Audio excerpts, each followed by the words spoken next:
Age of Sigmar story phase. Grab your hammer so we can clear a path through the chaos and forge our own narratives in the Age of Sigmar. Your allies through the garden this episode are... Hi, my name is Paul. And guys, did you know that there is a nursery rhyme about a carousel of Nurgle? Did you know that? I didn't know that. No. It goes, the wheels filled with pus go around and round. I don't like that one, but gosh. And I'm Aaron, and I got a fever, and the only prescription is more Nurgle bells. Oh, no. Boy, I'm Davy. And mine is the task of giving inevitability the occasional push. And I'm Phil. Nurgle is gross. That's all you need to know. In this episode, we cover the lore of the Maggotkin of Nurgle Battletome. Get ready to hear a whole lot of regurgitation, flatulence, and loose bowel movements. And then if we have time after all that, we'll talk about those rot boys. How are you tonight, my fellow gardeners? Good. Right, Aaron? We're doing good. Yeah. Pretty solid. Pretty solid. Not grossed out. I'm doing pretty solid too, my friends. First of all, thank you, Davy, for keeping the trend roll. I assume that was Davy who had filled in I don't know what, it's not a joke. What's the on-running goof from Nurgle Claws, I think. I loved it.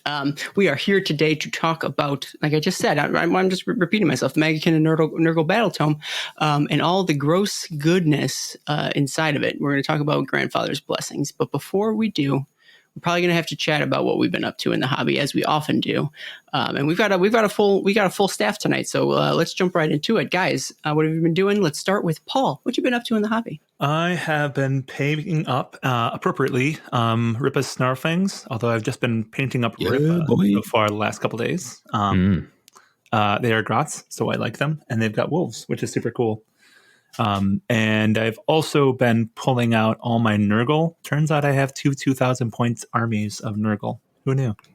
Wow. Two separate 2,000 points? 2 separate 2,000 points. One completely demons and one completely drowned men. Oh, interesting. Wow. That's cool. Yeah, that was a surprise to me. It's like, I guess I just have this many points. I've been told the points went up a lot in the last book or something. But yeah, apparently. Wow. I'll tell you what, if you don't want to be surprised by that, start creating a spreadsheet for all your stuff, and you'll never be surprised again about the stuff that you got. But where's the fun in that? I know, right? It is. Well, no, I just said the spreadsheet was the fun. Davey, what have you been up to? Tell me. Had a brief hiatus recently because we've been traveling a little bit for the holidays. But what the heck's listeners will know that I did up some Grimwatch, which is to say the Flesh Eater Quartz warband for Underworlds. And in the tradition of Underworld's warbands, I used it as an excuse to try some things I hadn't really done before. So kind of like a pallid, irritated flesh sort of thing. And then for the contrast, some real dark, splashy blood on them. That was kind of a fun little thing to try out. So pretty happy with them and trying to pick my next project. Right on. Weird definition of the word fun. Gross in a different way. Says the pot.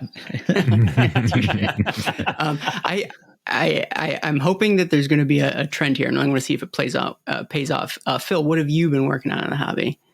Well, I've also been on a hiatus due to holidays and doing things unrelated to the hobby entirely, but been working on decks for Underworlds.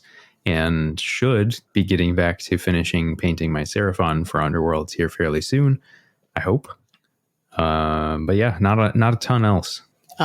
Excellent. The trend has been completed because I will say that I've been assembling, I don't know if I'm saying this right, Skaith's Wild Hunt. So I believe that means 4 out of 4 of us have been working on Underworld's nonsense.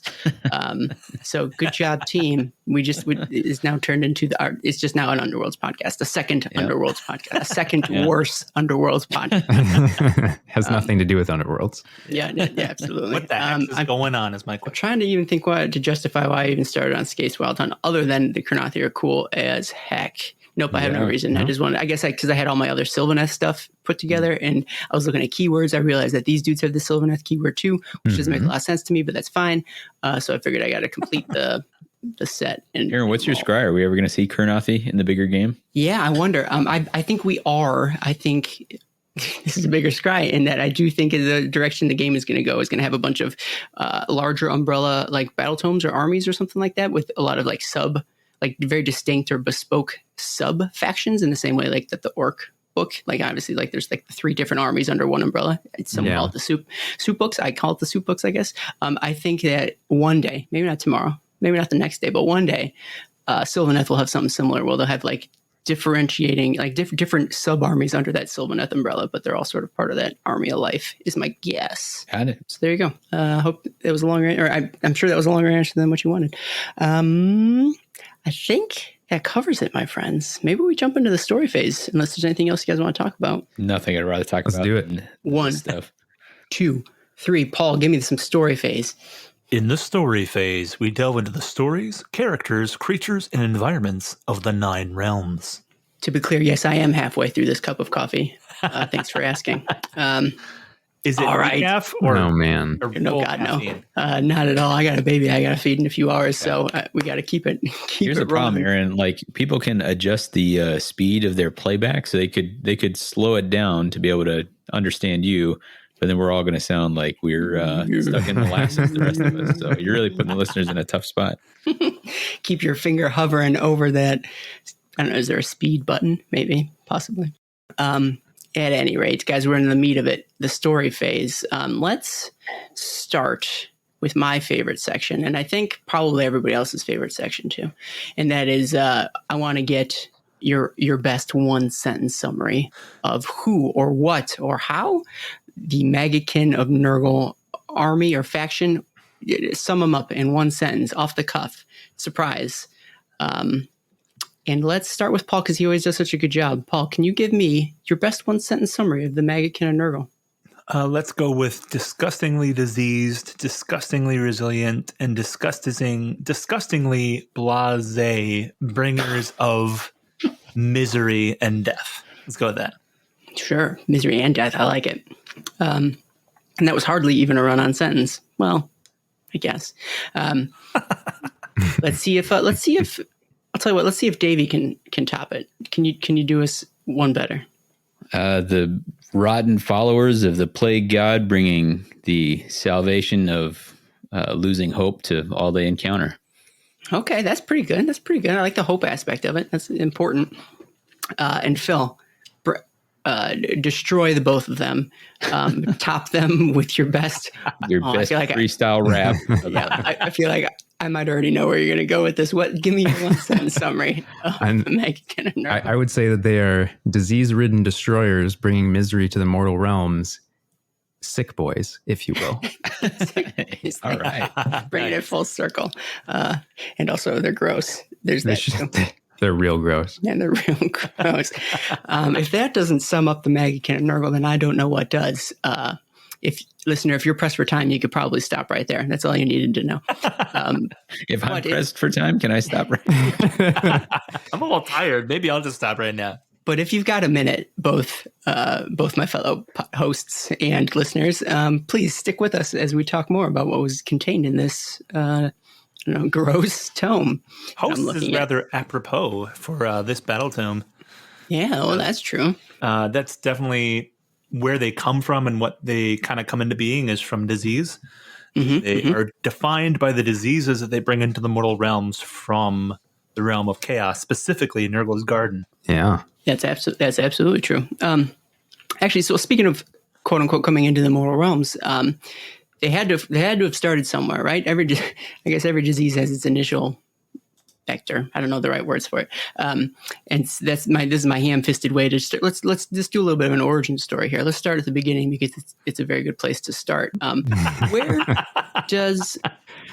do these fine folks, where do they come from as it relates to the moral realms? I don't want to dig too far into the past before sort of the origin of the moral realms and the age of myth. Let's put a hard stop at the beginning. But do we have any insights as to how this army, this faction, this force got their start in the mortal realms? Anybody have any thoughts there? Well, the book describes it as Nurgle seeing the mortal realms. He desired to spread his blessings to this new land, and so he unleashed his plague flies into the mortal realms, and those plague flies then sort of go in, I guess I'm not even sure the right word, but like they sort of spin there's this like story of Grandfather Nurgle to the people of the mortal realms and sort of pervert the worshippers of fertility gods to be like, hey, you're, you know, sort of suffering under these conditions. We know this guy. He can help you out with some gifts that'll make things better for you. Yeah, and boy does he. Yeah, right. So it's kind of a story that's echoed across, in some ways, the other chaos gods, right? In that, like, their attention was drawn to the mortal realms. They realize, hey, that's a new place. I want it. Like, kind of like my children. They see something new. They want it immediately. And then they approach it with sort of their own unique ways, right? In terms of infiltrating it and sort of setting the stage for their inevitable, as we all know, invasion into it. So what better way to sort of plant the seeds of corruption in the mortal realms than with a bunch of whispering flies, man? That's his MO. That makes sense. Would you say that he saw the mortal realms as a poo-poo pupae? I wouldn't need to, because you just did. It would be redundant. Far be it from me to be repetitive. God, never. I wouldn't dream of it. So this is back in the Age of Myth, right? So back when everything was hunky-dory in the mortal realms, the halcyon golden age of the mortal realms.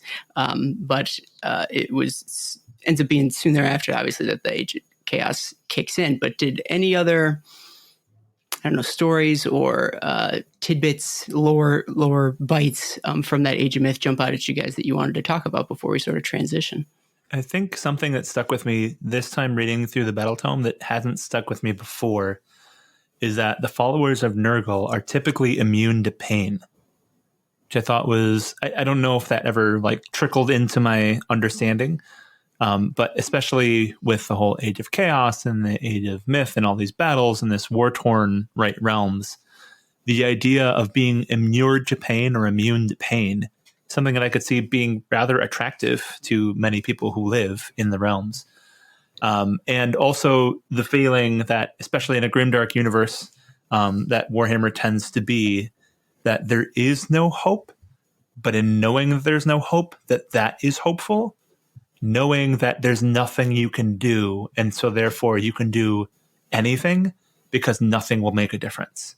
So it very much seemed almost like, not to cast aspersions, but like a little bit like emo, or just like very accepting of everything that was going on. And if all I can do is just make sure that I don't feel it, then I'm doing good, right? Like that was definitely a feeling that I got from the reading of this Battletome at the beginning. And the mortal followers of Nurgle are nihilists, is what I started to feel. And it's like, oh, okay, nothing matters, so therefore we'll just spread disease, I guess. Classic progression, right? Nothing matters. It's an easy logical jump from one to the other, I feel.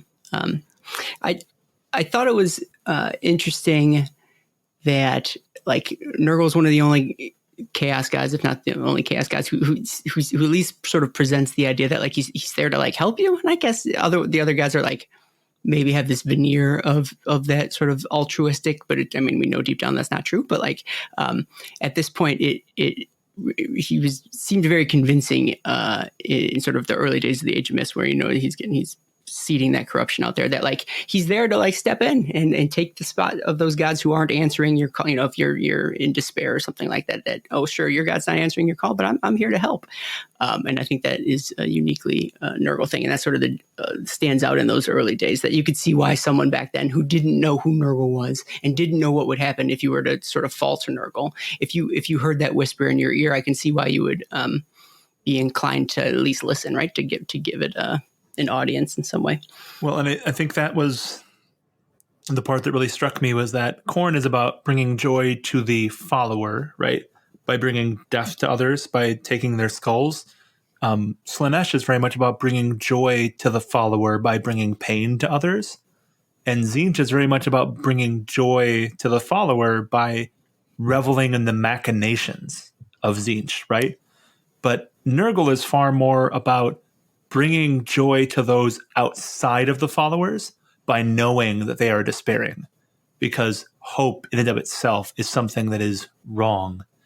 And anyone who has hope has automatically failed to understand what's going on in the universe, right? And to fit in with Phil's nihilist statement, it struck me more this time than reading it in previous times. So I loved it. All right, I feel like let's hop back onto our timeline though. We can spend more time talking about the themes in the book in a bit. But we've talked about how Nurgle. This is how he's sort of approaching the mortal realms. He's taking a gentle touch to it initially until the Age of Chaos hits. The portals to the realm of chaos open wide open, and all brands of chaos followers, or demons and things start flowing in. Let's hop into the exciting time that is the Age of Chaos. Did any stories or thoughts or things sort of jump out at you guys in this time period that you wanted to talk about? There's a story, The Clock Strikes 7, which I enjoyed some because it looked into, we see a ton of Nurgle in Gyran. And so anytime that you get a story that is not set in Gyran for Nurgle is kind of a little refreshing.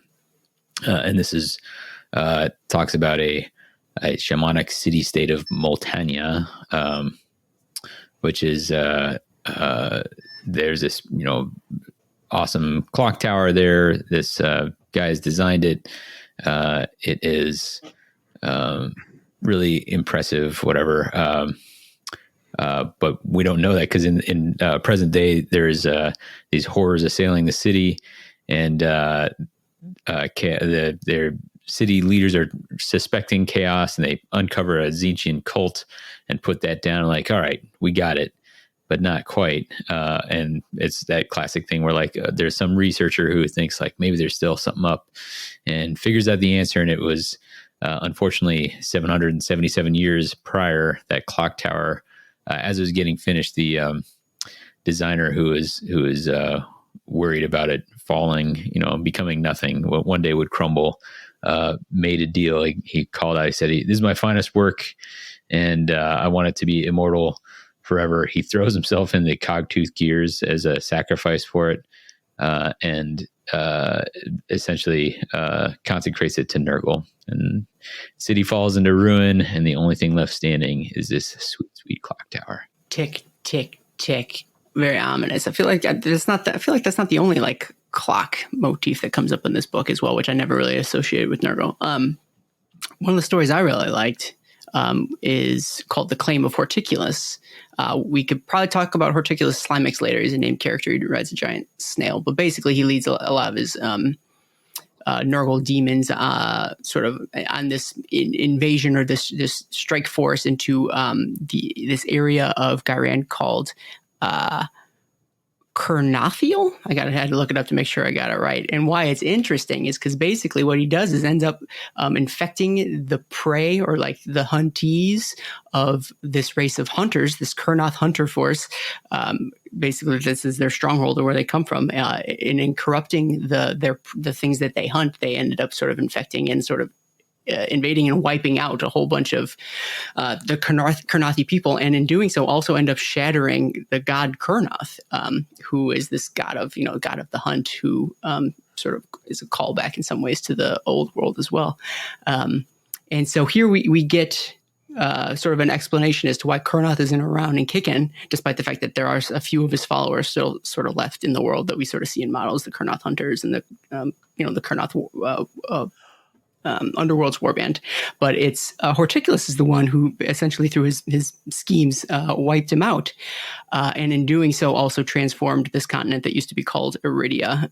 He sort of opens up these festering gates to the Garden of Nurgle, and it's transformed into Invidia, which ends up being this major stronghold of these plague legions. And so it's kind of a twofold interesting story in that we see the creation of Invidia, which it comes up a lot. It's the seat of a lot of Nurgle's power in Gyran, but then also it explains where Kurnoth went. Am I correct? I don't know if anyone, because we don't have any of the Dogs of Warcry guys on, but is Invidia where the where the splintered fang comes from? Am I making that up? Or I think you're right. I think Invidia sounds correct. What I did enjoy about the story, though, was that it was Kurnoth the hunter versus Horticulus the farmer.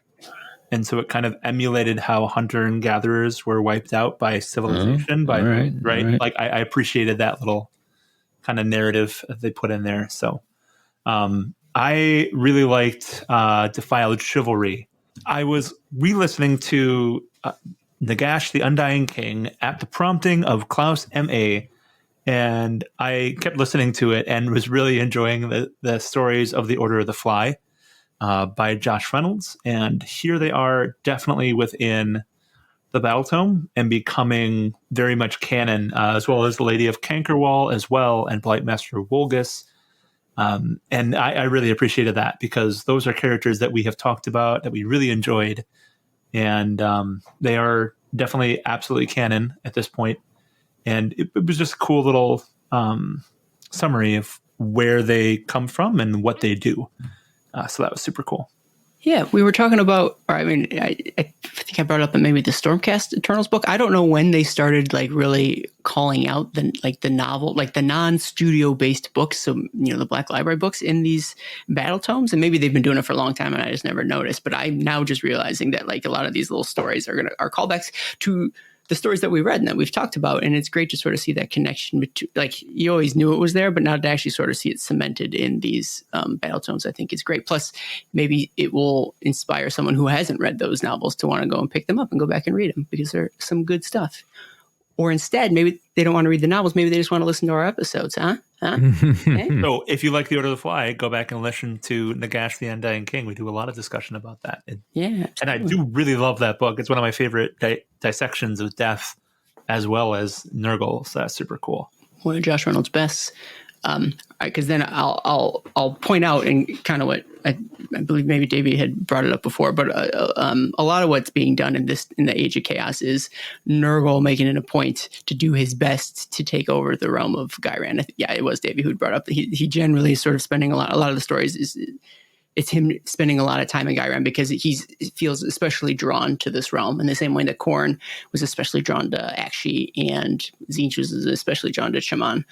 So this was his sort of playground, and he ended up his forces ended up taking wide swaths of it and sort of driving all the residents like back or to the brink of distinction, like we saw with the Kurnothi, and then a lot of the Sylvaneth are driven back. Elariel was forced into like hibernation, and so that really is a lot. Basically, the theme, right, of the Age of Chaos for Nurgle is the invasion of Ghyran. In case that wasn't clear, but it wasn't long, or it probably felt long to the people who lived in the mortal realms. But as far as this timeline goes, it wasn't long until a new age arose, a new age struck, and this through. I'm trying to be flowery about it. There's no need to beat around the bush. The Stormcast arrive. Lightning bolt, lightning bolt, lightning bolts, and the age, the Age of Sigmar begins, and one of the hallmark sort of events kicking off that Age of Sigmar, especially in Ghyran, especially against the forces of Nurgle, is those Realm Gate Wars, right? Yeah. Did any stories or anything in this age or time frame jump out at you guys that you want to talk about? Don't mind if I do, Aaron. I mean, I think as we saw in the last set of stories, a lot of this is rehashing, is sort of just a reminder of like, here's the previous stories that we've had about these places, and a lot of these are fairly central stories to some of the box sets that we've had before. So like the Blight War recovers that box set where we have Neve Blacktalon fighting Horticulus, and a lot of this is just saying like, yep, here's a reminder of the stuff that was going on. I know because someone was asking about it earlier in some of our listener questions that Torglug is mentioned here, fighting in Ghyran against the Stormcast. So there's first mention of him. Yeah. So I'll call it just so we can get a name in there. So Darth Alec, one of his many questions. Thank you, Darth Alec, for indulging me. I appreciate it. But he does ask, does Torglug / Tornus get mentioned? And that he does. In fact, one of the stories that we are familiar with that it calls out here is sort of the despoiling of the Athelweird. If you want to get the nitty gritty details of that, I'm sure it was covered in one of the early Mortal Realms episodes with Davy and Eric and Mal. I think I'm sure they covered it back then. At that point, yeah, exactly. So he gets a shout out in that little story because obviously he was involved there. But Tornus also gets a little breakout box in some subsequent pages where it just sort of gives a little bit of a spiel about who he is. And I'm sorry, I stole it from you, Phil. I could have let you keep going. No, you're doing good. All right. No need to stop. Well, then, so in this breakout box, it does call, and it's something that I hadn't known before, that it mentions that if Nurgle has a mind to, if he ever gets his hands on Torrens again, he's not going to be so generous with his gifts this time. So obviously, Torrens is a thorn in Nurgle's side, because these were gifts freely given, and basically Nurgle got spat in his face, which I wonder if maybe normally Nurgle would like that, but in this particular instance, he does not. He's going to hold a grudge. Very Dwarden-like, he will hold a grudge against Torrens. Well, the interesting thing to me was that in the box out too, it talks about how he was once a fervent worshiper of the Everqueen, which means that he started out as a worshiper of Valerial, right? And then he was put into this pit for 77 days and turned into the devotee of Nurgle, and turned into a Blight Lord, essentially, right? And then he was taken by the hammer, right? By Sigmar's hammer, and there was that speck of nobility that allowed him to be reforged into a Stormcast Eternal. But that means that he went from Malariel to Nurgle to Sigmar. So this is the third god that he's worshiping, and 3 is also one of the numbers of Nurgle's symbol. That guy gets around. Kind of cool. I think that's potentially interesting as well, because I can't think of any other examples of where we have a chaos follower who's sort of redeemed and brought back to being a worshiper of Sigmar. So kind of wonder if they're going to do that anymore, or if he's going to be a special sort of unique individual there. Listening to some previous story phase content, I know they make reference to like a whole group, right? Like doesn't Torrens the Redeemed leads a group of these, but are any others called out by name, or is he the only one that we actually know the story to? We just know that there's others, but he's the only one we... First of all, you listen to our episodes. That's thanks, man. Second of all, no, I don't think anyone is called out by name. They just mentioned that he himself is leading this regiment of like sort of reclaimed chaos followers. Yeah, and what they're doing is they're taking the jobs that like some of the other Stormcast won't do. And if I remember correctly, and this is literally like 2 episodes ago, but I think they're going into places where Bellacor's like cursed skies are to rescue relics and reconsecrate different like landscapes and things. But like the other Stormcast are too scared to do it because they're worried they're going to get trapped in the skies. But these dudes, not so scared because they know. I don't know. They know what they're up against, I guess, or they've seen it before, so maybe they're less scared because we fall into chaos once before. It's no big deal. You recall correctly, Aaron. Also, it's interesting that there's more of a story to this than just like, oh, he was reforged and now he's leading these other reforged. In this Black Library novels, if I remember correctly, he was actually a reforged within a completely non-chaos reforged regiment. And people used to view him with suspicion and with envy, or just they didn't think he was actually going to continue to be a good person, as it were. Well, it's a ongoing plot point of the Plague Garden novel, where that's pretty early in his reforging at that time, and a whole bunch of Hallowed Knights go into the plague god's realm there, go into the Garden of Nurgle explicitly. And so that's kind of a cool back and forth there. I enjoy that. Notably, that story is not mentioned here. They talk about how Gardas made it into, eventually fought his way to freedom and survived, because he went in on his own at one point and then managed to fight his way clear.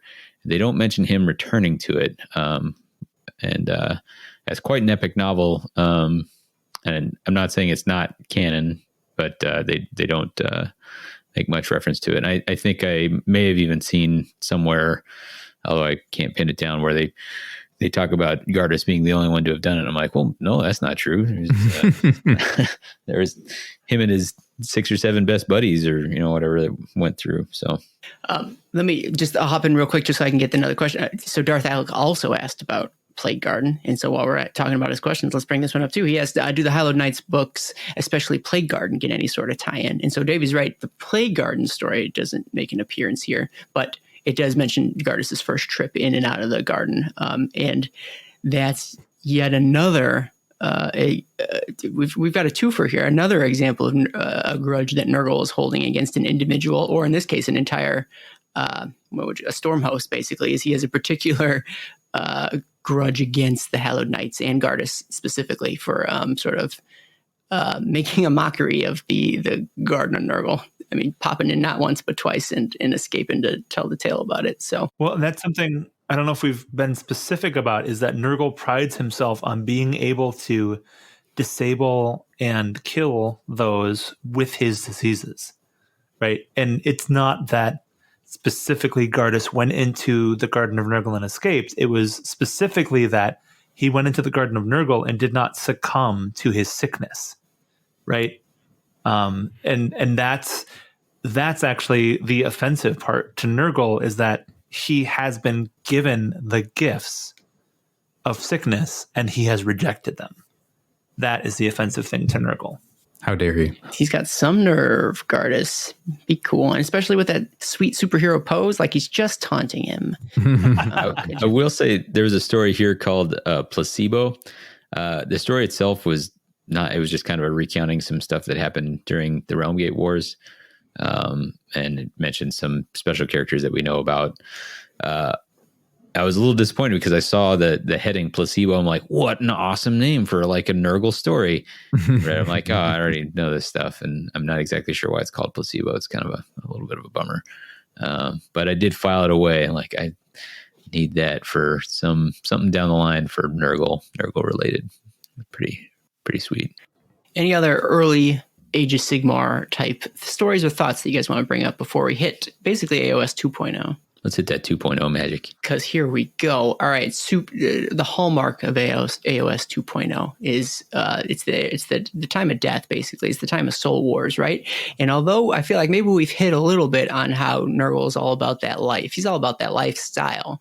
It's just as much about death as well. It's a secular nature, right? It's all about cycles with this guy, and you can understand how Nurgle specifically would take offense to sort of just a lopsided side of that cycle. He doesn't just, with death needs life and with life needs death. And so the whole point of Soul Wars is that Nagash is trying to just sort of deathify everything, no life to be found. And Nurgle took that personally a little bit. Yeah, I like, they talk about him being drawn to the realm of life, because Alariel's got the cycles, there's all this abundant growth. And that's kind of like if you want to say, two sides of the same coin sort of thing. He's like the corrupted version of that cycle.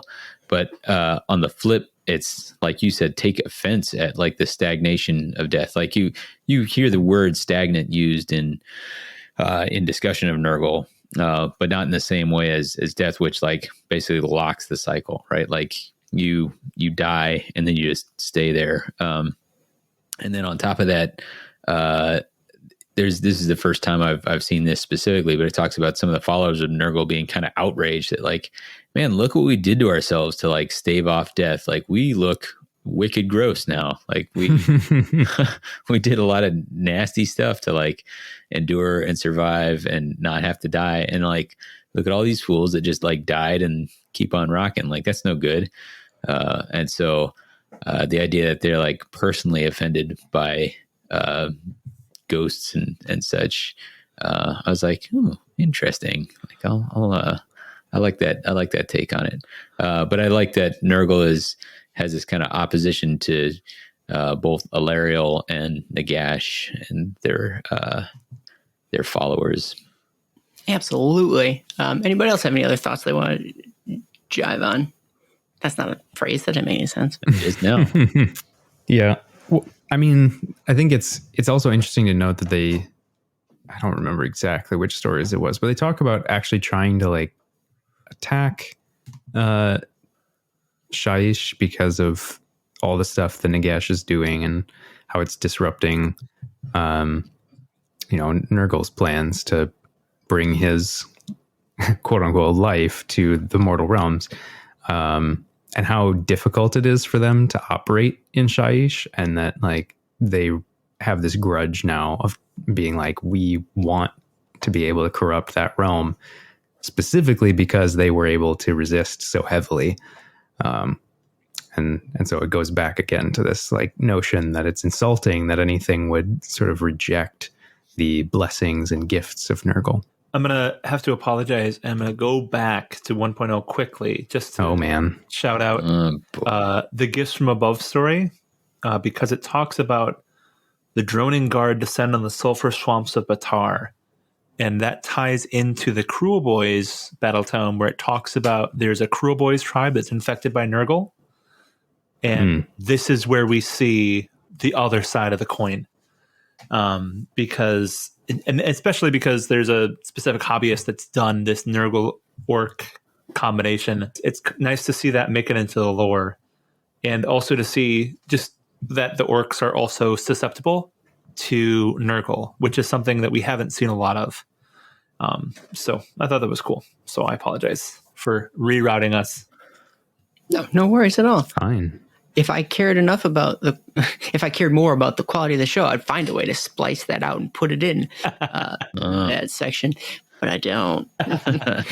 I like the show. I just don't like it that much. I think a cool part of this time frame is to sort of see how different armies reacted to like major story beats or story events. And so we'll recall when Nagash was about to kick off his Necroquake, there was a wide range of opposition arrayed against him, right? And we talk about how the Stormcast showed up and a lot of their allies showed up. And a number of chaos forces had also showed up to prevent it. I mean, basically everybody was against Nagash accomplishing his goal, and Nurgle was no exception. And so they had sent Radagast, who is, again, maybe a named character we'll talk about later, but he's a named Great Unclean One with his forces at his back to try and stop the Necroquake from firing off. But even he was defeated, as was everyone else at the time. And so it just goes to show that sort of disparate armies or enemies can become friends becomes enemies, depending on who the big bad of the day is. And so Nurgle was alongside any number of quote unquote good guys trying to stop this Necroquake from going off. But as we all know, they failed along with everybody else, and they could not stop it. And after Radagast had been banished to the realm of chaos, he just had to watch from afar while the Necroquake kicked off. And he took that personally. So I also enjoyed the story of the Plague Tides, which is Gutrot Spume and his slime fleet, which is the drowned men, attacking the Ideneth, and then they infect them.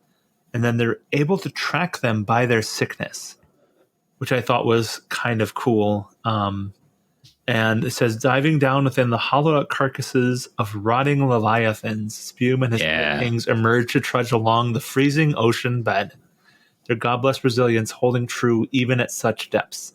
That's the good stuff. That's why we read these stories, is for that. Like, let's go down and like hollowed-out, maggot-ridden big beasts, Well, and later on they mentioned that not only does the slime fleet have these rotting boats, right, which would totally work by the terrain feature for the Ideneth, but also that they have now captured KO boats as well. I said sky ships. There's more than just KO sky ships, but they have their own zeppelins as well. Yeah, exactly. I love that, like, just that conversion opportunity, and that like everybody's captured KO ships. Exactly. I mean, Grots have all kinds of stuff. Well, to build off that a little bit, everybody has ransacked Ideneth enclaves too. Like, this is not the first. This is not the first time that we've gotten an army getting creative with ways to get down to the depths to take out like an Ideneth enclave. The one that comes to mind is that the Gargants, like the Mega Gargants, put ships over their heads, right? And like ended up just traipsing down to the depths. And so like you can't have a Battletome without including the unique way that army got down to the Deepkin to start ransacking the place. I might say like there may be some impetus there because you have a faction that is more cut off than others, in the same way like in the world that was, where you had a lot of times you kind of had to like engineer away like, oh, why would these guys be fighting lizardmen? And they kind of figured it out eventually with, lizardmen use a portal, what up, to get all across the world. But like they had to work a little bit to figure out how some factions would get involved. And I think there may be a little bit of that at work, where it's easy to say why somebody might be fighting Iron Jaws, because Iron Jaws are everywhere and they're always looking for a fight. But how would Deepkin be involved? But I love it. I can't wait to see how the Fire Slayers are going to fight them, because we now know that Fox that's coming. Mm-hmm. So the art makes it look like they're on land, which I suppose is fine. But we'll cross that bridge when we come to it. Any other time of tribulations, Soul Wars type thoughts y'all want to bring up? Only for me, this is a small aside. The swarm that walks, where the two surviving Maggot lords, it basically talks about how they bring back Bloab Rotspond, who managed to escape from the Realmgate Wars as a single fly when Tornus killed him and tried to burn down all the flies, because Bloab is basically like a big sack of flies, a bunch of flies in a suit that are walking around in a Bloab suit. And you know what, like it was this thing where there's these ostensibly mortal heroes that have come from the world that was and continue to like keep popping up even if they die. And I was thinking about this actually on my run today. I was like, well, how is it that these more like are they born again? How exactly does this work? And it was cool just to see like, oh well, his other two good buddies sacrifice an entire tribe of ogres, and from that slurry they have that one fly lands in it and lays its eggs, and Bloab rises once more. I like that little bit of insight of, here's an example of how one of these mortal champions is reborn again. So yeah, like there was a little thought into that. That was fun. Yeah, I agree. Quote unquote fun. Yeah. I also enjoyed the Black Oaks story. Yeah, that's a good one. So this is where Horticulus discovers the acorns of a black oak, which is obviously this like Nurgle tree, and he can plant it, but he needs to plant it in soil tilled with fresh bodies. And so he begins to march on fertile ground, the living city. And that was something we skipped over a little bit, is that a lot of the beginning of this background talks about how they're specifically going after Dawnbringer Crusades, which is a super fun thing to talk about when we get into AOS 3.0. And it's nice to like actually have this tie-in and intentional choices. So I appreciated that a lot. Yeah. Getting close to that transition, we have the story of the Blighted Beast, and they talk about the rise of the hordes of destruction and the rampaging across both Ghyran but also Gur, and just destruction sort of at its zenith. And they sort of make this light mention of how like the forces of Maggotkin will like engage with them and then retreat for a little while, and these forces of destruction don't really care. They just go about their business, but they don't realize in their like zealous destruction rampage that they're now carrying these contagious diseases across to the rest of the realm to infect, except that they do talk about cruel boys with grot lackeys that are infected that they'll send ahead to weaken their foes, which is pretty dark. They recognize that they are indeed carrying disease, and they're like, yeah, we'll just throw them out in front so they can infect all of our enemies first. I feel like this was specifically a Phil Kelly insertion into the lore, because he wrote an entire like expansion to grots by putting them in different environments and then making different races for them in White Dwarf back in the day. So I feel like this is just something that he loves, is like grots just seem super easy to corrupt. And so there used to be desert grots, and then they would have, Noblars. They would have desert Noblars, and they would have piggybackers and stuff. He seems to really enjoy these little tiny things that become super interesting lore hooks. So I appreciated that a lot. All right, if we're going to talk about the Broken Realms Age of Beasts time frame, we got a lot of questions here, and I would be remiss if we did not ask them. And so, to the Phil blurb that he was just talking about, so Mealhern from the Discord, and actually let me pause for a second, dear listeners. We're going to have a lot of listener questions here in this episode, and if you yourself want to ask questions on the show, I'll tell you how you got to do it. What you got to do is you got to hang out on our Discord channel all the time. Discord server, that is, just constantly, perpetually, which can be found at themortalrealms.com/discord.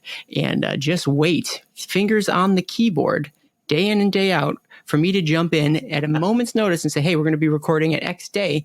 Do you have any questions for us? And then you can rattle off as many questions as you want. Look at Darth Alec. He's filled this episode with questions. I'm told that he just writes out all his questions, selects all copies, and then just as soon as you post, he just paste. I mean, that's not only one way to do it, it is the greatest way to do it. And the results, the results speak for themselves, quite frankly. So you two can be I recommend you two be like Darth Alec. We could all stand to be a little bit more like Darth Alec. But we're not talking about Darth Alec right now. We're talking about Mealhorn. Yes. Are the latest storylines dragons or cruel boys or race to the ley lines? Are they mentioned in this book? And as Phil brought up, there's that cruel boys sort of deal that they make with Nurgle, and they're corrupting their goblins, and so that's one reference to sort of the newer stuff in this book. Paul had mentioned you were talking about like attacking the Dawnbringer Crusades, right? And so that's another more recent blurb there as well. Well, they're also specifically going after the cursed skies as well. They're going after places that are covered by the cursed skies because that makes it easier to grow their trees as well, their orchards. So that was a cool, nice little actual tie-in to what's going on right now. I don't remember exactly when they mentioned this, but it's sort of a combination of the seeing how Nagash was trying to corrupt the portals into other realms, and then also then the cursed skies, and seeing how we can use these points as places of power to weaken the binds between the realms, and so then tear a hole in reality to then bring Nurgle's Garden into the mortal realms. Yeah, absolutely. A similarly related question from our patron, Klaus M.A. We talked about Klaus earlier. We're bringing him back around. Patron, thank you very much, Klaus. Man, I might have to pause right there and say, hey, listener, if you want to be a patron of the show, man, this is annoying, but here we go. You're more than welcome to do so. We would greatly appreciate it. And to do so, all you got to do is go to themortalrealms.com/Patreon or patreon.com/themortalrealms, whichever you want, your pick, and become a patron there. And if you do so, you get all sorts of, a couple of bonuses, a couple fun things there. Plus, whenever I read your name, I'll preface it with patron. But yes, what role does the Lifequake play in the lore of Nurgle? We know that the Lifequake, again, is the sort of the response that Illyrio had to sort of the ending of the Necroquake. She herself started pushing the ascendancy of life magic throughout the realms, and it's had far-reaching effects. And you'd imagine it would affect the Nurgle forces here. Do you guys have any thoughts about how the Lifequake has affected Nurgle in the mortal realms? I think there's some mention of him, of Nurgle seeing this Lifequake, and like he gets shaken up by it, but in the same way as seeing like the cool things that Nagash did to corrupt things and all that. He's like, hold on, like this is not a bad idea. Like you can kind of spread your influence in this way. So I think take some inspiration for that on, well, what if I leverage the ley lines in this way to spread corruption? So that was the interaction I had noticed. I don't know if you guys saw something else. I believe they make mention of the song that's actually spreading the life magic. It's like painful to the followers of Nurgle, but at the same time, there's like something invigorating about the explosions of life because they thrive on this. I mean, that's the reason they like Ghyran in the first place, is that they thrive on life magic to a certain extent because they're corrupting it. So you sort of get this weird duality of like, oh, we don't like this, but at the same time, this is kind of our jam too. Which I don't know. It's this interesting thing of like somehow they're both death and life, I guess, simultaneously, if that makes sense. Mm-hmm, mm-hmm. Very yin and yang, but in this case, life and death at the same time.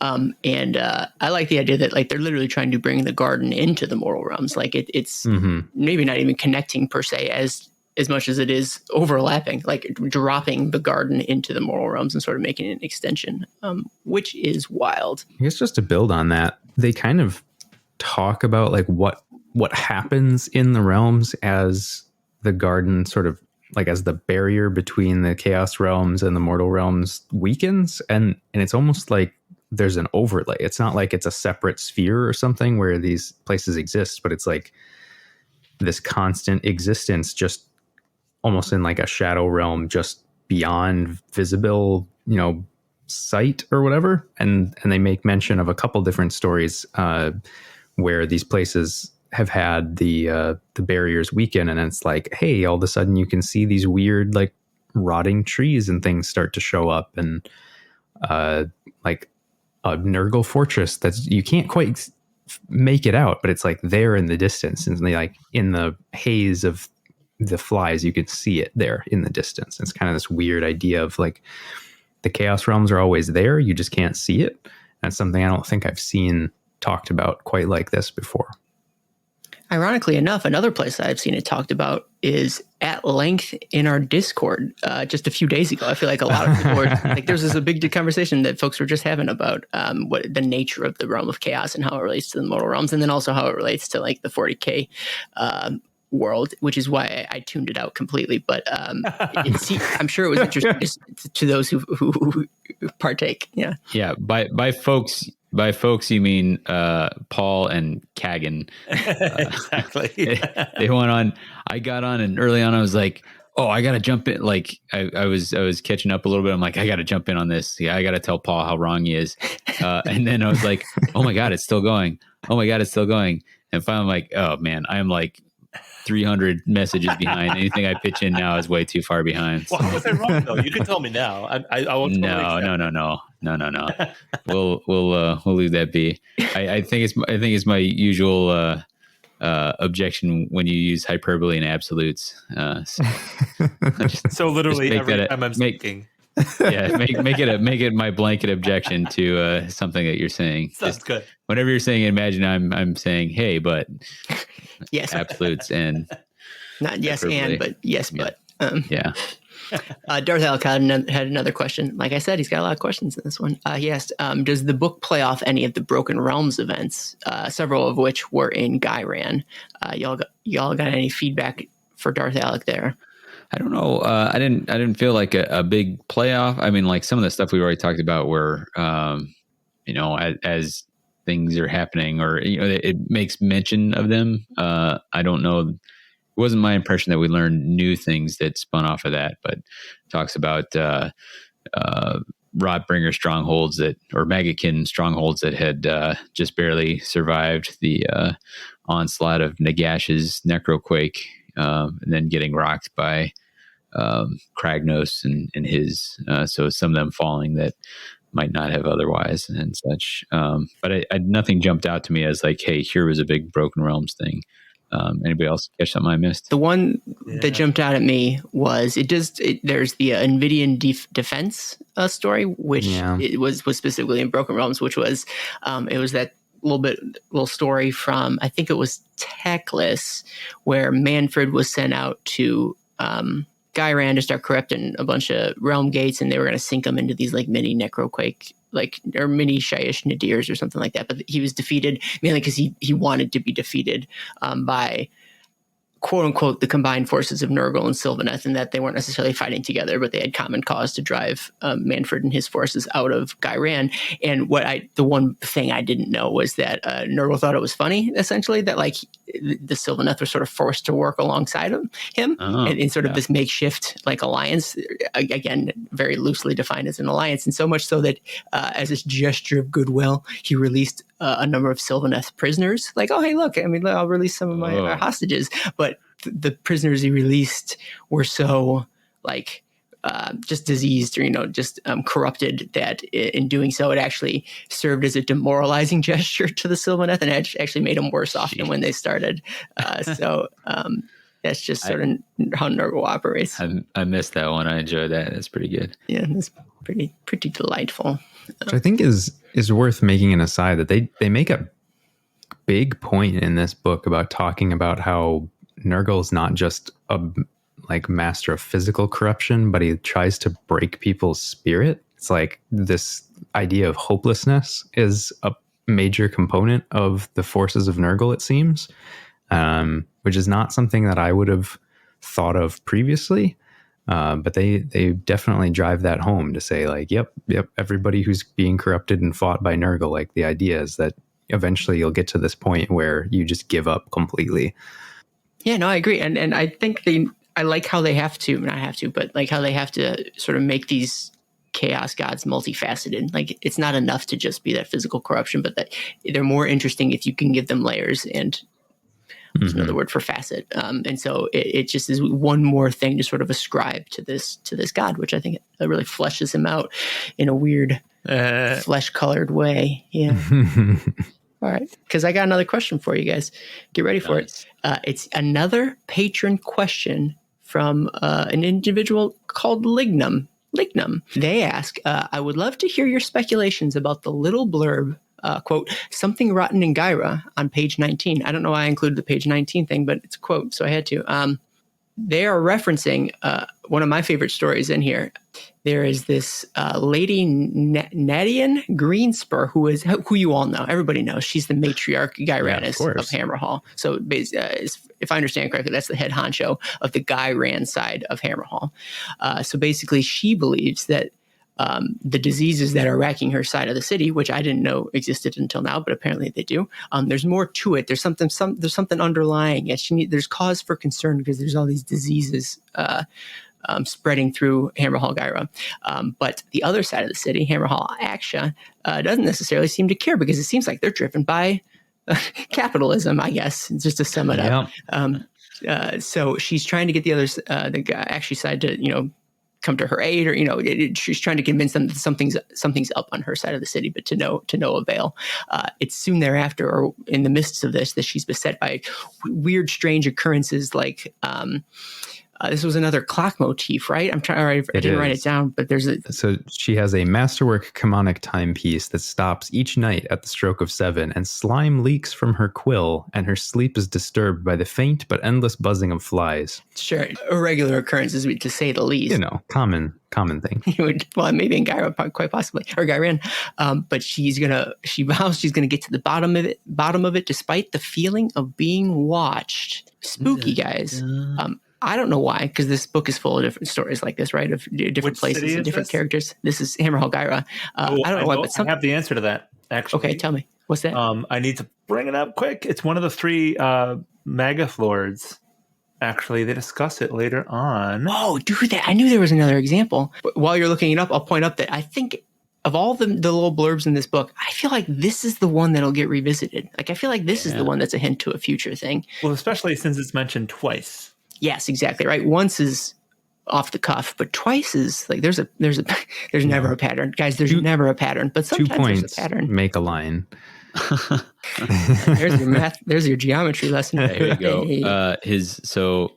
Since being slain by Tornus the Redeemed during the Realmgate Wars, reduced to merely a single fly before slowly regenerating, Bloab has sought vengeance on the Stormcast Eternals of the Hallowed Knights. His insect kin have already infiltrated the Stormhost stronghold in Hammerhall Gyra, spreading disease and weakening the defenses in preparation for the greater swarms. That's it. Thank you very much for finding that for me. I'm not good at searching. Well, maybe this is we give Excelsis a bit of a breather. But I want to see where they go with this. I feel like it's been a bit since we've spent some time in Hammerhall. There was the Shadows under Hammerhall. There was that little novella in Hammerhall. It's such a major metropolis that it's just ripe for stories to be to take place there, and for us to spend more time there. In the Stormcast Battletome, they spend a little bit of time talking about what's his face from the Hammers of Sigmar, the Lord Commander, and there's a little blurb about Hammerhall there too. So I feel like we're getting bits and pieces of Hammerhall breadcrumbs. I want to see the whole sandwich, the whole Hammerhall sandwich come up. So that's my scribe. Yeah, I think that would be fun. I mean, it would be similar to some of the more long-term machination type stories from Chaos that we've seen, usually from Tzeentch, but I think seeing something that's like this slow drip sort of mystery of corruption could probably be an equally interesting story, and something that they probably don't do enough with Nurgle, despite the fact that disease should be like this sort of slow, inevitable grind. But it's usually and then all of a sudden this plague just rapidly spreads through a place and it's all dead in a matter of days. Usually 7 days. Too soon. Fair. Also, like, we held off on doing a Nurgle story or Battletome as long as we could, because we're going to have to come to terms with the state of the world one of these days. Too real, Aaron. Now, Aaron, you're too real. Any other, AOS 3.0 stories or thoughts you want to talk about? Any other just history, timeline things you guys want to chat about? Because we're getting towards the end here. Yeah, I think that gets us to the end. I mean, the only other thing is they just leave us off here talking about how they are trying to corrupt Sigmarite strong points, which Paul already mentioned, but they make specific reference to the ley lines as being important, that those cities are being built on top of, which goes back to the desire to spread corruption at these weak points in the binding of the realms, which has become a common sort of theme, I guess, for AOS Broken Realms and then 3.0. Yeah. In the same way that like 2.0 is all about like souls, right? Like there's a lot of soul games going on. Here it's more like places of power and ley lines and things of that nature, which I feel like is ripe for Seraphon introduction. Finally found it. Oh boy. Finally found the Kragnos mention in the Blighted. Tell me about it. It talks about how they were able to withstand the Necroquake, but under Kragnos, the deity styles himself as the end of empires. His followers do not care whom they trample. Maggotkin fortresses that only just withstood the undead are assailed again by the hordes. Many fall, even Plaguespire, one of Garon's mightiest Nurglite citadels, has its outer walls brought down by Grot sappers, which is a cool idea, with no sign of the siege abating anytime soon. And so it talks about how they don't actually have much to fight against destruction with, because they're all about withstanding, but destruction is all about fury. And so those two are actually kind of a little bit diametrically opposed, because they can't withstand the fury of the destruction right now. It's tricky. Very few people can at this point, I believe. Weather the storm as best you can.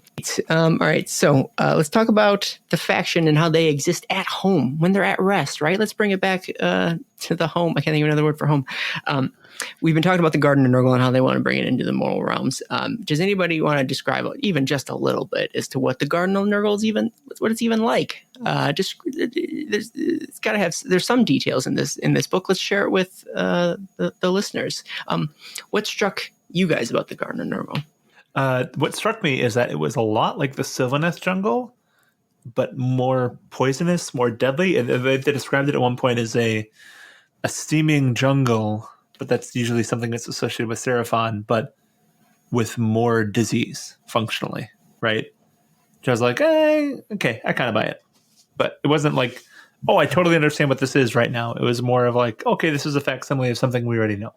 Right on. Anybody else? Yeah, I mean, it's like this constantly sort of evolving, growing, but diseased, sort of stagnant pools of filth and bugs and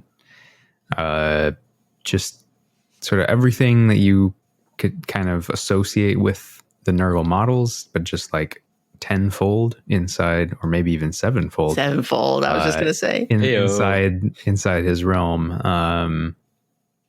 But yeah, I mean, like it's not anything like super specific. It's just like it's like, okay, there's these plants, but they're like sort of wilting and like covered in pus and gross, and then like there's buildings, but they're like falling apart and somehow rotten but still standing. And it's like, okay, so you're sort of in this state of decay all the time somehow, without like ever completely falling apart, which I guess maybe is part of the cycle, but that kind of feels sort of stagnant to me, not a cycle. But there is only like 2 pages on this, so it's not exactly like they go into great detail.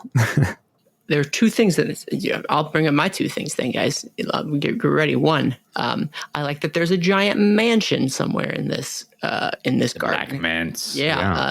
Which is Nurgle's his home base essentially, and he's got this big old cauldron in like a basement or something, because that's where cauldrons belong, and he's constantly doing experiments in his cauldron, coming up with new diseases and stuff. He's like a mad scientist with cauldron.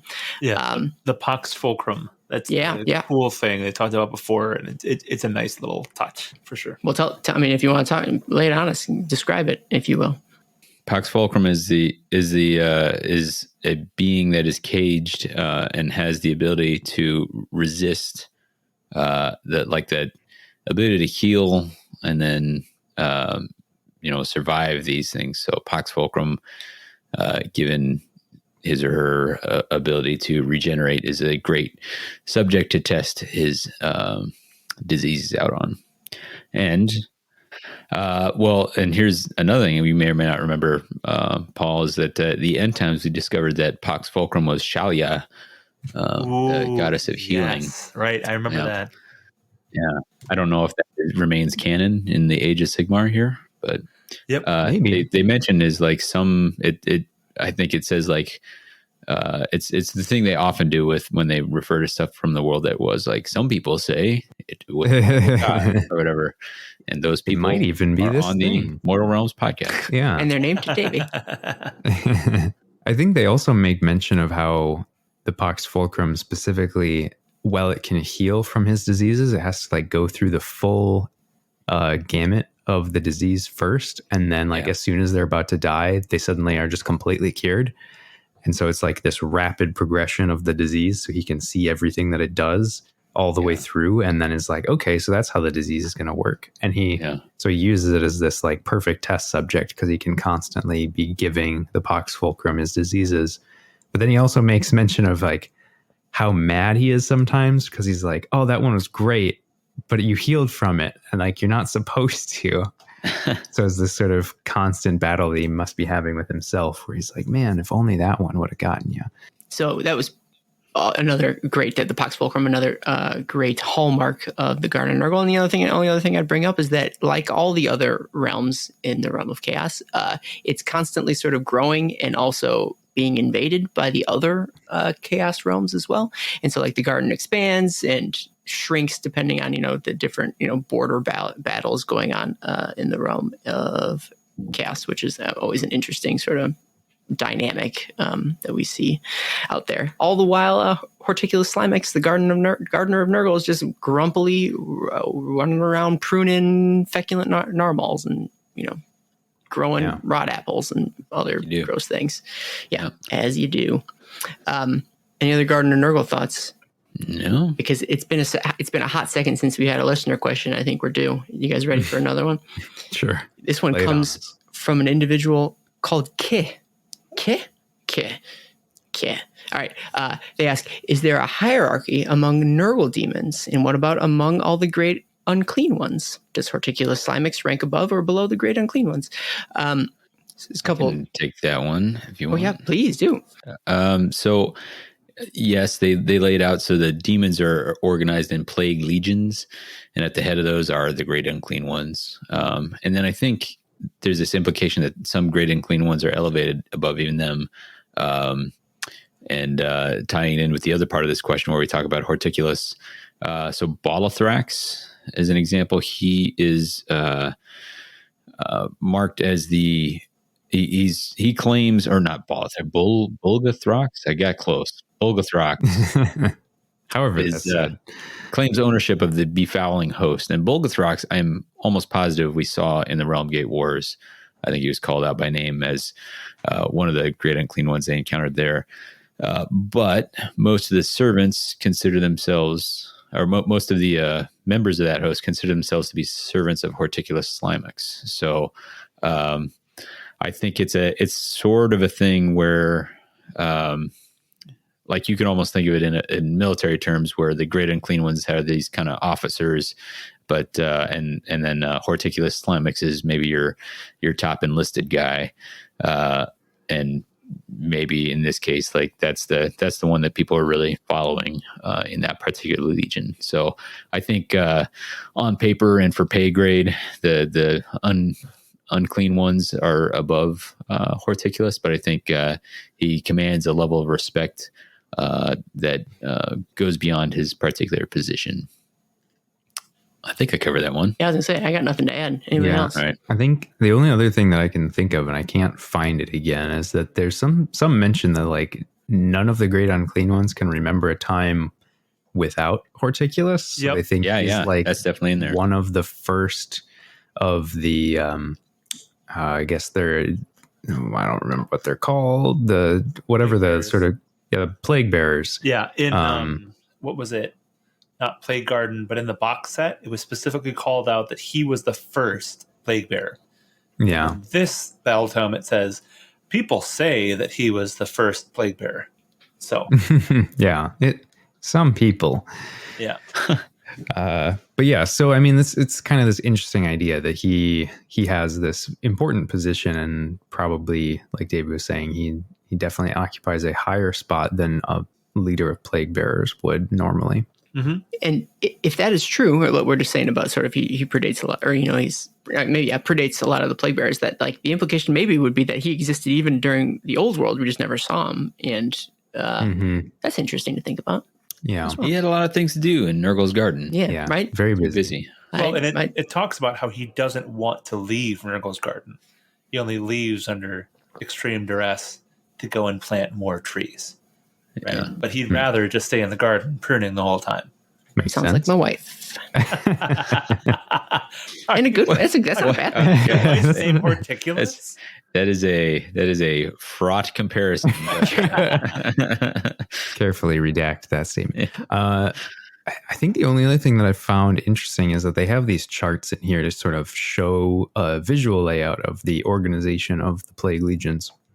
And there's sort of one great unclean one that's leading the whole legion, but sort of to the side of both. So it's not under in the flow chart. It's not below the great unclean ones, but to the side of them is the beasts of Nurgle and the Nurglings. Mm-hmm. And I'm not sure if that's just a space thing or if they just mean to suggest that like somehow they don't exist in a hierarchy because they're I don't know, capricious or animalistic. They're just pets / buddies / mascots, right? Yep. Yeah.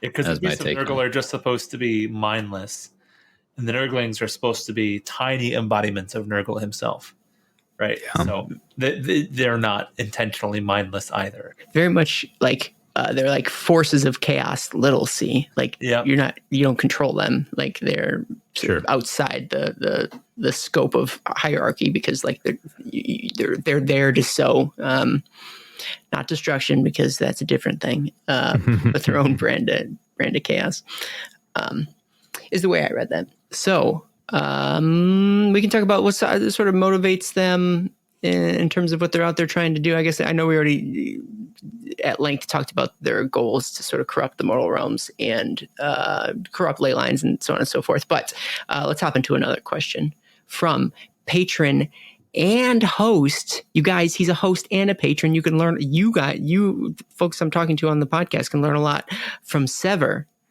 co-host of Path to Story. He asks, are the putrescent hosts, am I saying that right? Putrescent hosts of Nurgle still focused on Ghyran, or will we see major players look to the other realms? There's been a lot of discussion about Ghyran, but it specifically mentions towards the end of the War of Life, not end, but as Nurgle encountered some setbacks during the Realm Gate Wars, where the Everqueen slipped from his grasp and he lost his sweet champion Tornus / Torglug. He used it as kind of a moment of clarity to be like, oh man, like I've got all these sweet gifts and there's all these people in other realms that are missing out on them. So back then while he still is down to clown in Ghyran, very much interested in hitting up some of the other realms. Yeah, there also is Gutrot Spume, specifically is in Gur on the Ivory Coast, or not the Ivory Coast. Coast of Tusks. Coast of Tusks, exactly. So he specifically called out that he is there. And then one of the Magath Lords was also going after the Orb Infernia, which I thought was really interesting. So that was super cool. Try and turn it into like the floating, disease comment or whatever. Yeah. Yeah, pretty much. A sentence you never thought you'd say. Yeah. I sort of mentioned this earlier, but Rodigus is still trying to get after Shaiish. He feels slighted from being destroyed there. And he wants to flood its bone fields with fetid rains, and rejoice in the festering paradise that will sprout there. Again, sentences you never thought you'd say. End quote. Yeah, Orgoth's demon spew is the one going after the Orb Infernia, and then the brothers Glot are specifically going after Shaman. So no, they're definitely spreading it out a bit. I know last time they said, "Oh, he was focusing too much," but now they're actually showing us where specifically he's focusing outside of that. Yeah. So, equal opportunity corruptor. This Nurgle. Again, sort of looking outwardly, looking beyond the scope of sort of just the Maggotkin themselves. We can look at how they interact with the other races and forces of the mortal realms. For instance, what do their allies look like? What's the ally situation? To wit, Darth Alec asks, does the book touch on Nurgle's relations to the Great Horned Rat, especially the Plague clans? I think there was a little blurb in here about it. Does anybody want to talk about it? They did. I don't remember exactly where it was. Page 34. I've got it. There was, and it came up in another spot too, where it talked about Nurgle's Black Mance and how there are some Vermin Lord corruptors who kind of like slink around and watch jealously at what he's up to there. And it was, for me, it was I enjoyed seeing this a little more spelled out. And I'm not saying it hasn't been in the past, but if it has been, I wasn't paying close enough attention. And it talks about here in the blurb where they hold common cause often. They're both looking to spread disease, but their motivations, like for Nurgle, the disease and contagion is the goal, and for the clan's pestilence, it's the goal is to pave the way for rats to then kind of thrive in the aftermath. So they are they're using similar methods to slightly different goals, I guess you could say. And it does also mention how, the Great Horned Rat disparaged as the least of the ruinous powers.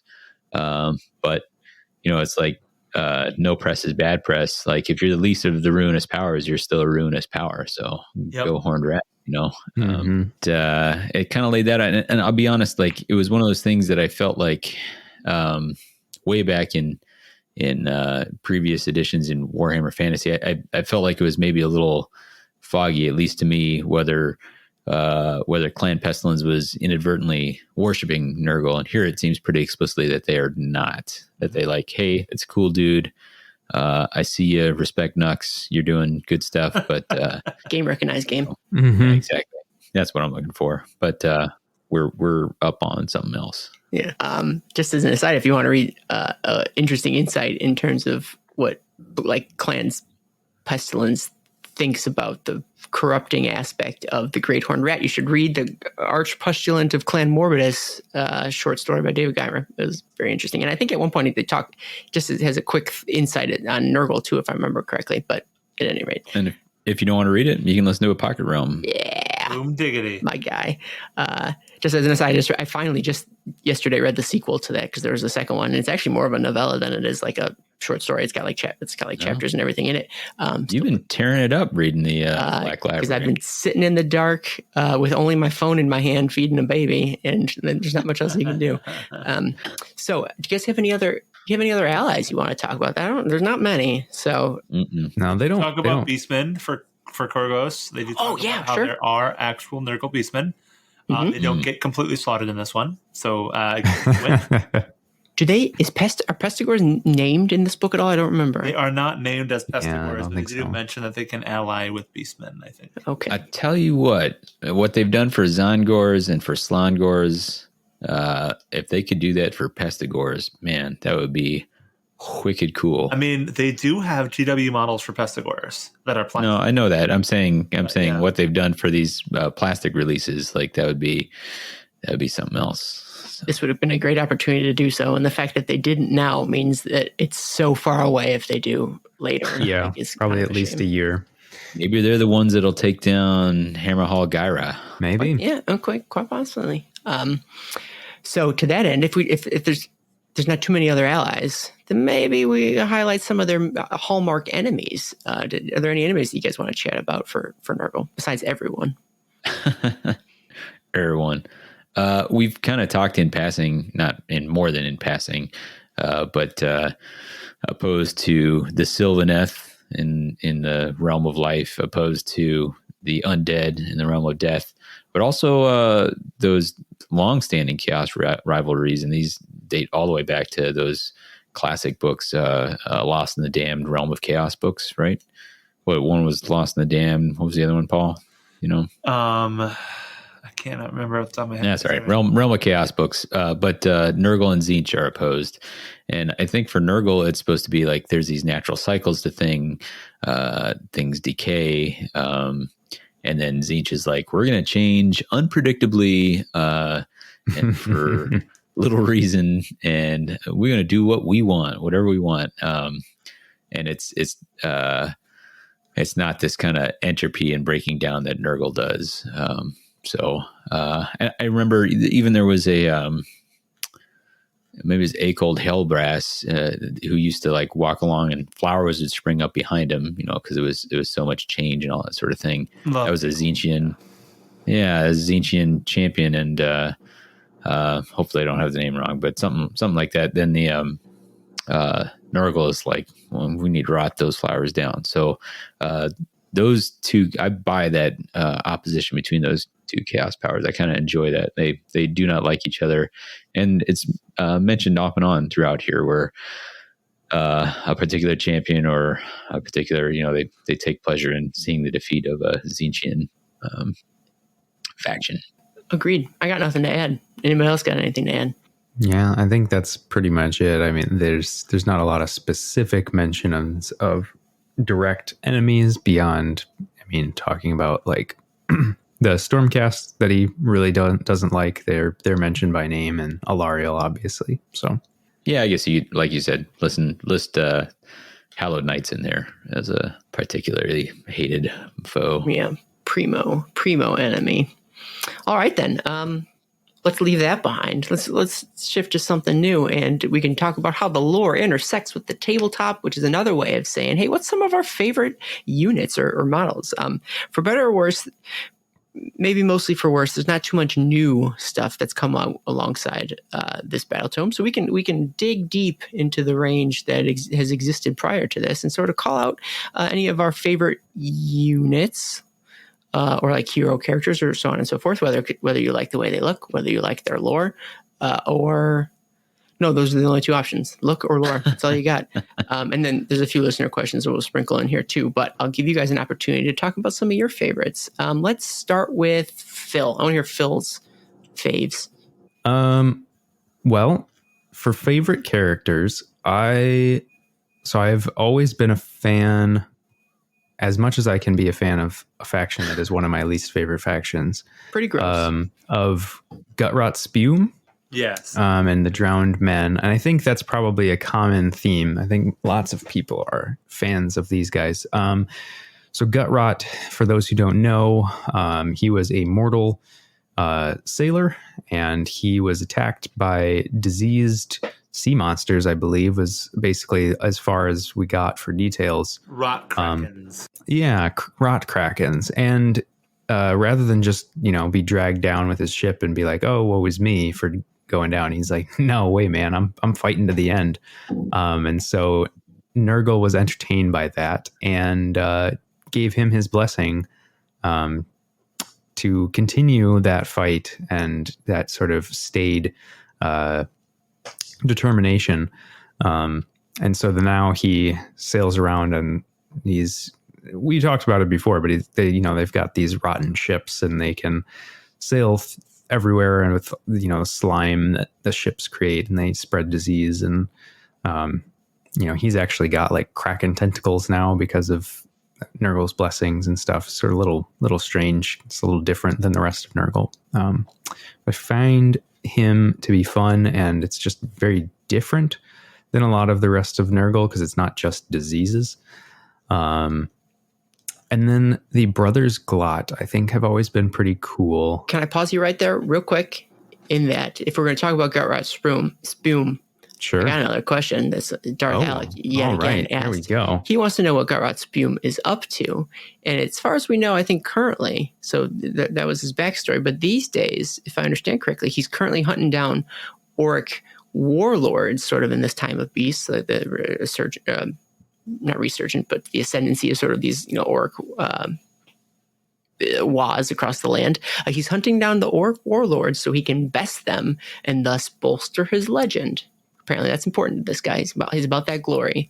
And so that's what he's up to these days, Darth Alec. Back to Phil.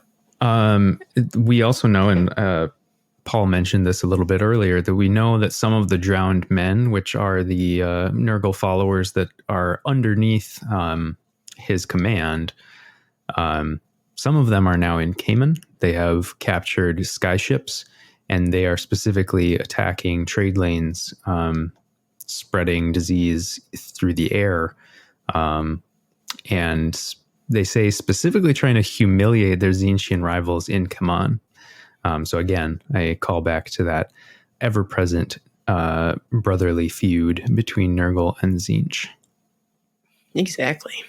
You were going to talk about the Glotkin, I think? Yeah, Brothers Glot. I just think that they're a cool idea of a character. These triplets that were all blessed by the same chaos god, but in completely different ways. I do not remember their individual names, but it's Otto, Ethrak, and Gurk. Gurk, yeah. So these are guys who survived from the time that was, and so we've got one big fighting guy, we've got a sorcerer guy, and then their brother who really got the short stick here. A tall stick. Well, how big that dude is. That's true. That's true. Maybe it's more of like a tree trunk here, but he was so blessed by Nurgle that he's turned into this hulking monstrosity that his other brothers get to ride around on. But it's completely destroyed his mind. So he's just this simpleton monster now that just crushes things. But he hates the constant bickering back and forth between Otto and Ethrak.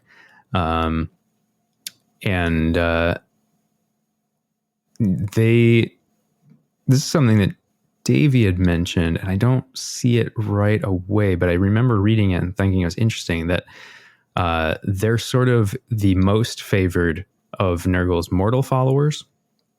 And while their failings have often upset him, and that it says at some point that he sealed them away in jars within the Garden of Nurgle because he was so upset with them that they sort of had to be put in timeout for a while.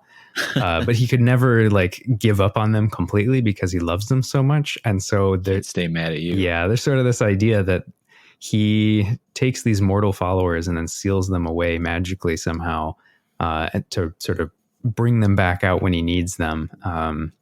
And in that way, they were able to survive the end times. Correct. Which I thought was a cool way of saying, here's exactly how these chaos followers of Nurgle made it from the world that was into the mortal realms. Well, yeah, exactly. And like you said, that is a reference to the way that they failed in the old world. But then the Canoptic Jars is kind of interesting because it's very much a Tomb King's kind of reference from the old world, but now being raised. And it's an interesting counterpart to the Soul Pods, having a dead vessel to preserve life as opposed to having a live vessel to preserve life. So I thought that was kind of cool. Hey, since you're talking, Paul, what was your favorite? What was your favorite unit in this year Battletome? Well, my favorite is probably as far as what they've told me that I didn't know in this Battletome. I really liked the Rotbringer Sorcerers, specifically because they made a little bit of a call out saying that when they summon endless spells, the endless spells are specifically Nurgling, right? So if they summon the Massive Scythe, the scythe is all rusted and messed up. And so I thought that was a cool, just little description that I hadn't heard before of how they changed the nature of the endless spells by casting them themselves. So I thought that was a cool little lore tidbit. Yeah, it is. Yeah, and one that encourages modeling, yes, right? Exactly. And those are some of the best tidbits. Speaking of tidbits that encourage modeling, so the Blessed Suns has a little paragraph that I'm just going to read out. The Blessed Sun's reach has spread far beyond the Jade Kingdoms, from frozen Kotha in the north of Akshi's Great Parch to the depths of Athanasia in Shyish. Pestilent fortresses and domains mark their conquests. Their Blight Kings form the nobility of these empires, while the mundane populace offer praise to Nurgle and toil at sickly farms or plague engines. These thralls craft the pus-dripping weapons and concoct the hellish maladies the suns favor, oftentimes using their own emaciated bodies to incubate and nurture diseases, right? Which is kind of standard Nurgle whatever. But the reason why that's interesting to me is that there is a Blood Bowl team for Nurgle. And in the Blood Bowl team, they have infected AOS Nurgle humans. And so I thought that might be a cool way to reflect the background, is to use those AOS human sculpts as plague bearers in a Blessed Sun's army to specifically represent the populace as opposed to the royalty. So I just thought that was a cool little thing that could work well. Yeah, for modeling. I get that. Any other units you want to talk about? I really like the Brothers Glot. I think that's a cool thing. Yeah, I mean, I like Horticulus. Horticulus is awesome. I love the idea of a grumpy gardener that just yells at everybody to get off his lawn. No matter where in the realms he is, everywhere is his lawn because he's growing something everywhere. Like, yeah, that seems amazing to me. And then he attacks him with scissors. Davy, do you got a favorite unit in this yearbook?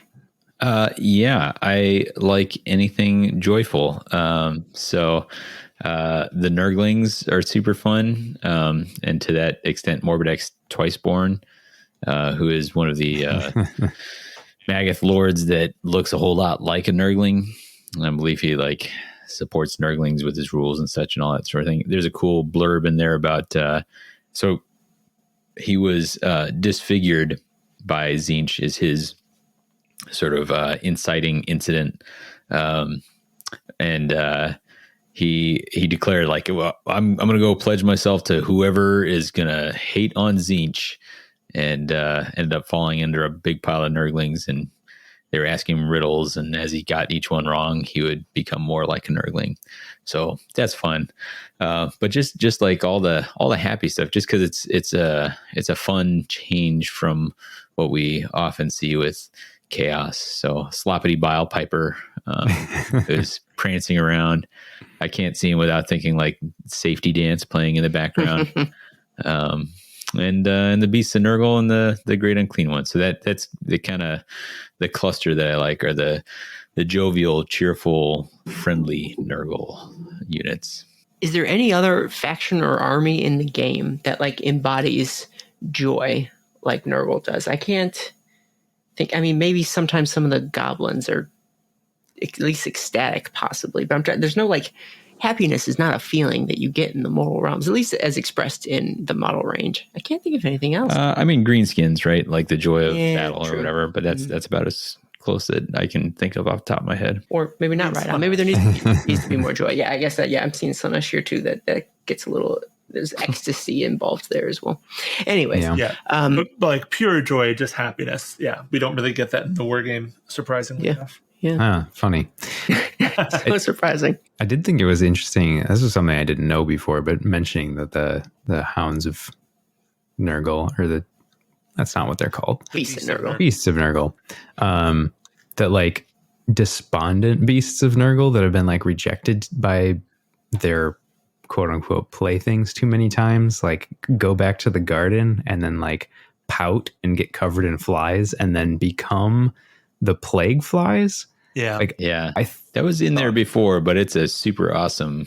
I was really. Oh, okay. That lends a whole new angle and lens through which to view those gross flies. Real downer. Yeah. It's these basically just dogs that they're oh yeah, everything's great. I want to play with all these, people, and just because of their nature, they end up killing them, and they're oh man, I'm just so depressed that I can't play with anybody, that I turn into these I'll be a fly. malicious flies that then have to spread disease in a more direct way. Yeah.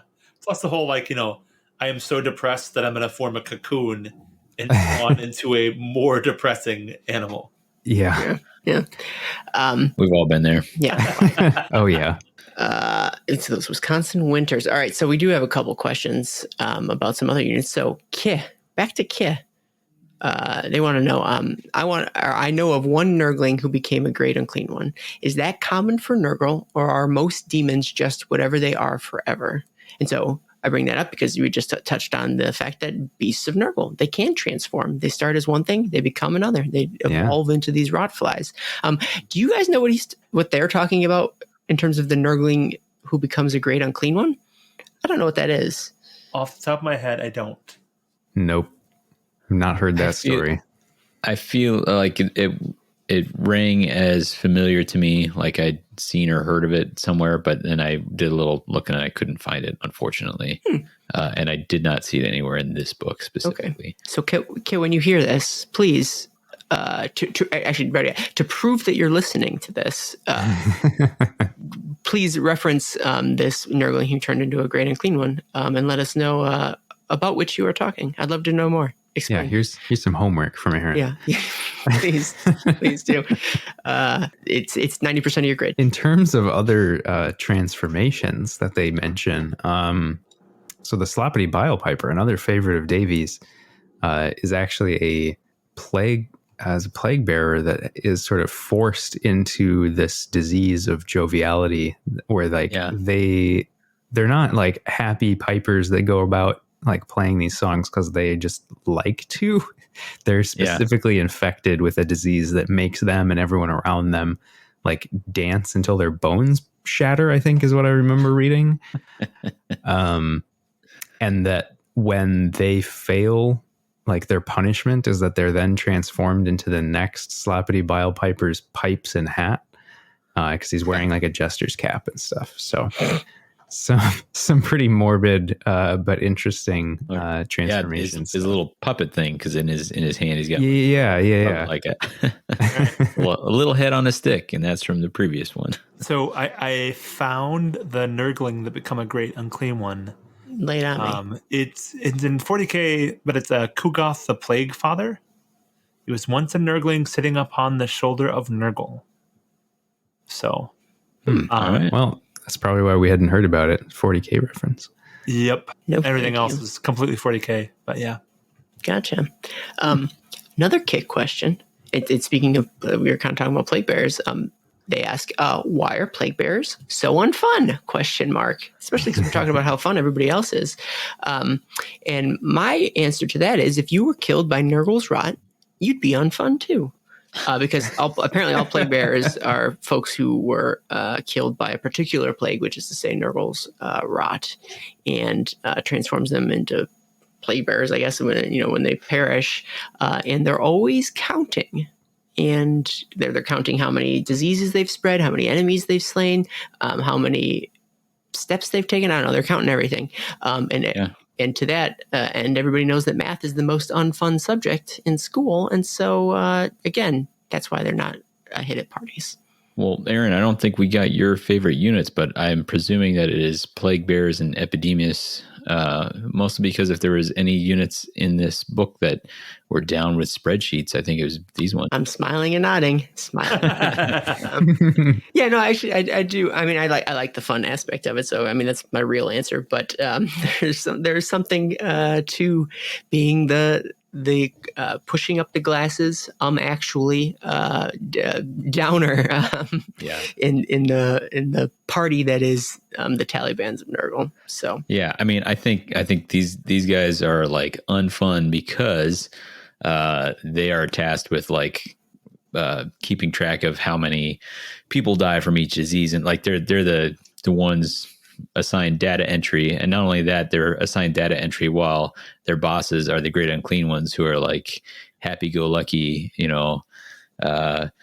hard to keep on track sort of thing, or some of them are, like, so imagine your boss was like, hey, I know I gave you that like massive spreadsheet to fill out, but let's all kick off early and, goof off a little bit. You'd be kind of grouchy too. That's a good perspective. Yeah, absolutely. They are the Dilberts of the mortal realm. It's true. All right. Any other units specifically before we keep going down the line? not here. Nope. Because I'm going to then ask, we've touched on a subfaction or two. I think we talked about the Blessed Sons. What was the one you were talking about, Paul? Drowned. I was talking about the Blessed. Oh yeah. Drowned Men and Blessed Sons. Are there any other subfactions that you guys want to chat about or call out? You've already taken the two I wanted to chat about. So, I mean, I do enjoy the Befouling Host because that's Horticulus. Oh, sure. Talks about what Davy was mentioning earlier, through the great and clean one known as Bulgathrox, claims overlordship of the Befouling Host. Most consider them the servants of Horticulus Slimex. Mm-hmm. So he's the one who plants these plague orchards all over the realms. And it specifically calls out that he has targeted places that are marked by Bellacor's cursed skies. So I like that there are lasting effects of the cursed skies. And that is cool to me. And it also talks about how the Stormcast are afraid to fight him because he's fighting underneath the cursed skies, which is a reference back to that whole like Tornus Torglug storyline where he's going in and fighting places where other Stormcast won't fight. Each of these hosts has like a kind of a signature disease that they spread, and the Befouling Host spreads Lumberlord's woe. Yeah, woe. Yeah. Which where people so weird. People turn slowly into wood, and that wood dissolves into a fetid pulp. You guys know this condition, lumber lung? That's what it made me think of. No, I don't. There's a goofy, there's a song by a band called Slobberbone called Lumber Lung, which Of course there is. which it's not a bad song. You should check it out. But I enjoy it. Most people, I think, know Lumber Lung if they know it at all. It's referenced in like a Simpsons episode where Homer's trying to like find things to call in sick. Carpal tunnel, no. Lumber lung, no. Nice. It's like, I think it's something to do with like getting inhaling too much sawdust or something. If you're yeah, I'm gonna have to look up the ICD-10 code for that one. I'm gonna use that for my test patients. I've found that with the exception of the Drowned Men, it's hard to differentiate between some of these subfactions. I mean, they did and it's especially when they can differentiate between like the weird diseases that they spread, but like, yeah, generally Nurgle is Nurgle. I agree. I feel like some of these showed their I don't know, origins a little bit in like, oh, like this is the one that is all about like Nurgle on like plague bearers on top of rot flies or whatever. Like oh, okay. Like they had to come up with a faction that was that one, and this is like that. You know what I mean? Like it you can almost see the sort of reverse engineering behind it. Mm-hmm. That's a little less fun. Well, and I think the thing that they did well with the Stormcast, which is that they have these different storm hosts, and they're like, this is silver and blue, this is gold and blue, right? Like the Garan Guard are green and gold, right? The only one that I specifically saw called out was the Drowned Men being clad in lacquered green and verdigris copper, and everything else was not given a color scheme.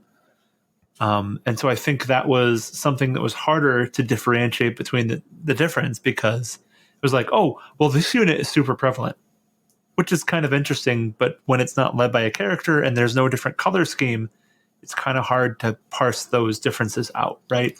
You might still be able to the color scheme on the painting pages and such. But it's not laid out right here. Exactly. It's usually where they do that. All right. Well, let's keep going then. How about any other? We've talked on a lot of the special characters. In fact, we might have gotten most of them. But Boosh. I got a question from Darth Alec. He asks, there's been a lot of action for Nurgle characters across AOS, and does their lore entries reflect this? So given a lot of what we've already been talking about, do you feel like they're well represented both in the history of the Mortal Realms, and then is that reflected in this book? I think so, but does anyone disagree? Nope. Definitely not in disagreement.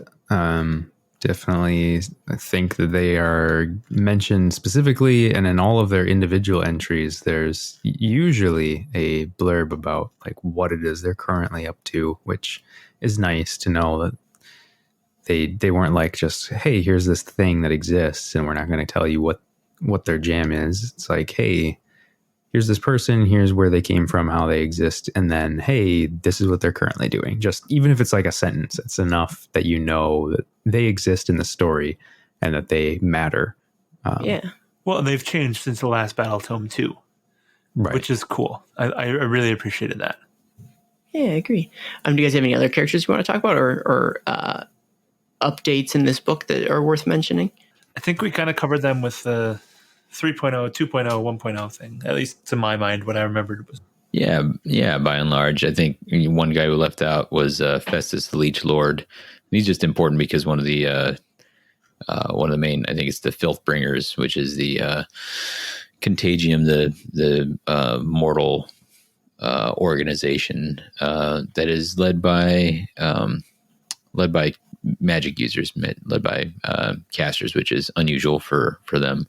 And they've got 7 heads of the thing, and 6 of those are Rotbringer sorcerers, and 1 seat is kind of reserved for him because they hold him in high esteem. So, and he's mentioned there's the goings on that he does here and there, but he's important to it. He's mentioned in a few places as being a mover and shaker. So. Oh yeah, and he specifically is mentioned as having his home base in Gur, which is fairly important right now. So I think that's important to note. His background was actually interesting. I didn't know any of this about him. But so he was a doctor before he was turned into this, horribly mutated guy, and basically he's like this super, super good doctor too. So he's like actually treating Nurgle diseases, and Nurgle's like noticing him and taking an interest in him specifically, and continually keeps giving him like harder and harder diseases to deal with. And he eventually gets to the point where he can't figure out how to save people anymore.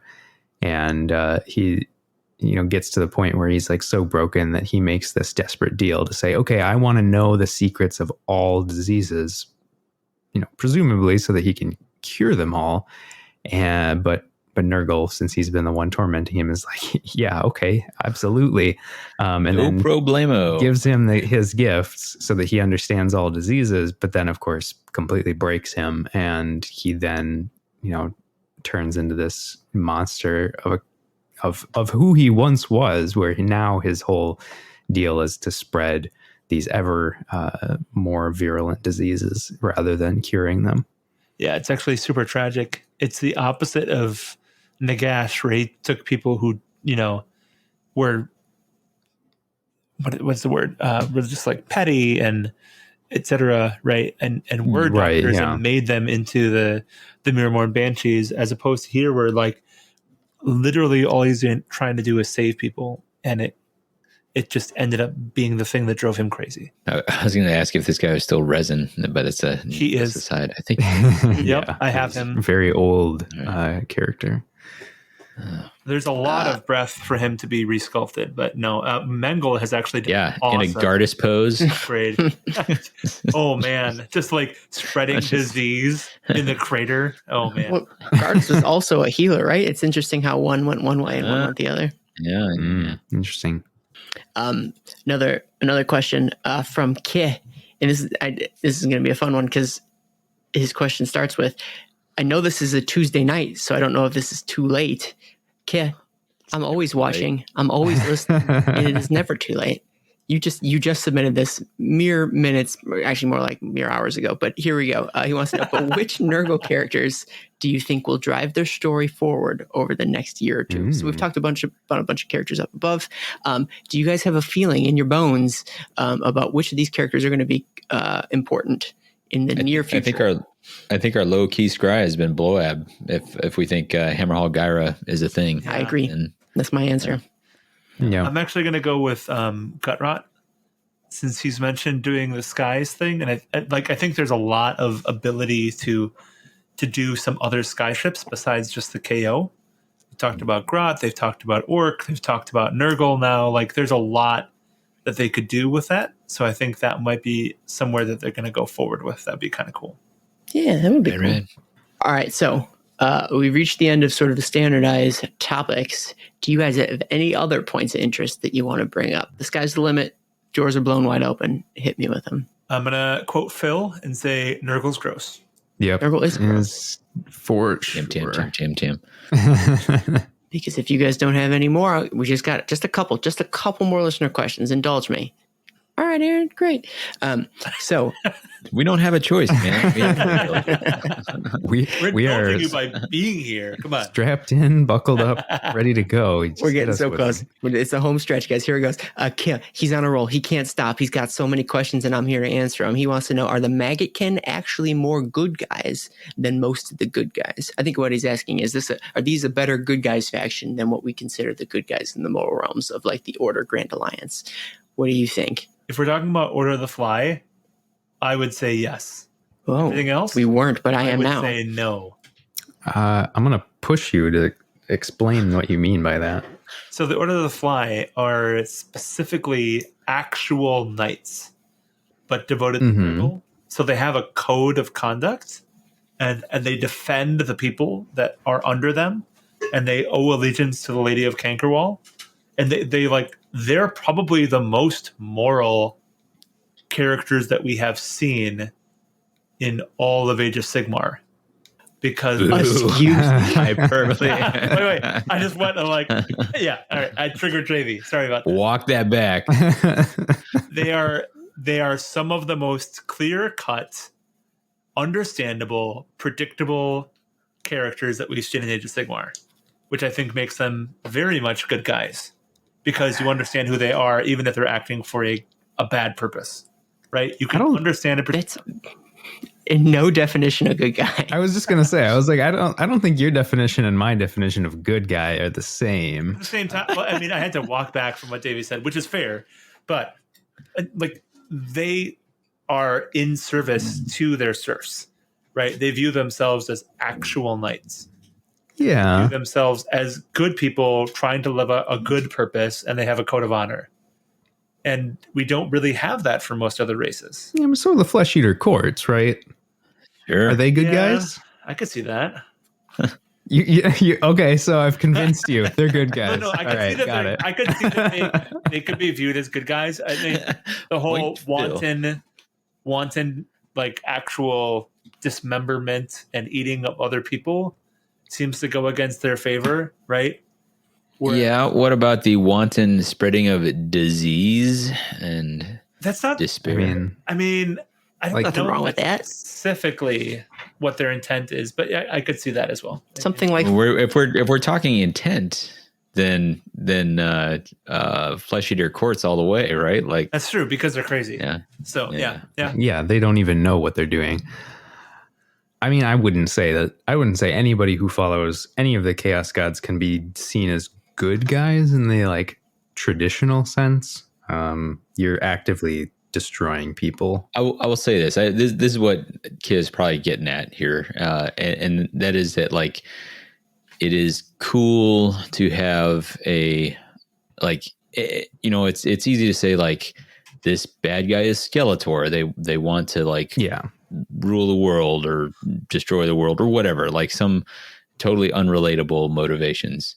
But to have a villain that has motivations that you can at least relate to in some way, and this is what Paul's getting at, is protecting those underneath them and having a code of conduct and all that sort of thing. That makes them interesting, that makes them fun to put on the tabletop, or potentially fun, it makes them fun to sort of create a story for your own army and that sort of thing, rather than just being I don't know, they want to destroy the world, right? But I think the other thing is going way back to the beginning, talking about how most of what is going on in the Age of Sigmar right now is pain, and what they offer is freedom from that pain, right? And most of what people think is going to happen is hope. And they offer freedom from that hope. And in a perverted way, it does make sense. and they're offering nothing but the freedom from pain and the lack of hope, right? The guys who started the opioid crisis in the real world were probably also offering freedom from pain, but I don't think anybody would argue that they're good people. Yeah. I mean, I think that there's definitely that argument that, like, okay, there's groups in the mortal realms that all they want is an existence that's not just constant suffering, and the sort of lack of pain that Nurgle followers have is an enticing idea that it's like, hey, if I just follow these guys, I won't have to suffer anymore. And that's probably true. They're still not doing good things. I think the better way of doing that would be like, let's cure pain, let's remove war, let's allow the people of the mortal realms to live in peace, kind of thing. Nurgle's definitely completely against that. Sort of requires that people who haven't yet accepted his diseases suffer for some amount of time until they succumb to his diseases completely. So, I mean, I guess at least in the sense that maybe they're honest about their intentions, they're good guys, whereas like Stormcast kind of have the authoritarian sort of modes that they operate in, and that's also not exactly great. And that is definitely a way to, that's another lens through which this question can be asked. It's like, hey, the good guys that don't really do good things, are maybe the bad guys better good guys then? And it's sort of like, well, maybe, but I mean, it's a question of like, we're sort of splitting hairs of like, who's the worst. Yeah. I mean, and then a lot of it comes to like, how do you value intentions versus, outcomes and that sort of thing. Yeah. Yep. It's definitely a question worth considering, and obviously we've talked quite a bit about it. So there's different ways to look at it, but all those other ways are wrong. No, Maggotkin are not the good guys. there are real good guys.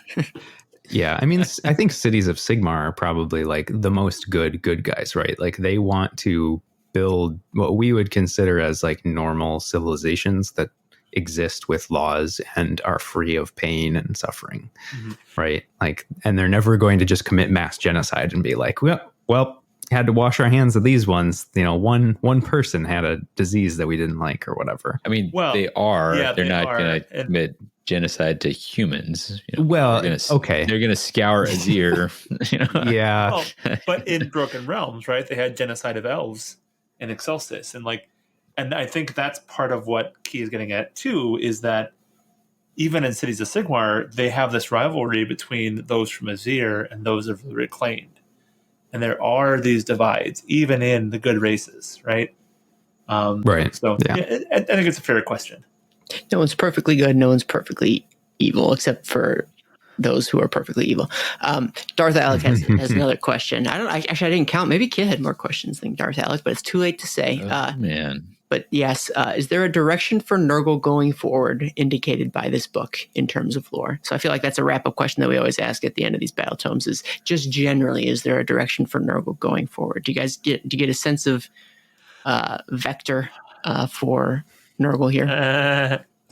My short answer is no. I don't have like a here's for sure what the big push is from Nurgle. Like I feel like this book laid out a lot of here's reasons why you could fight in these different places, and here's some motivations, but there's not like a Nagash style, like the big thing, like Nurgle's cooking himself up a black pyramid somewhere, like that's not, I don't have anything concrete. Now I may have missed it, and maybe one of you guys can tell me how, but I didn't have one big central thrust towards something that I could point to.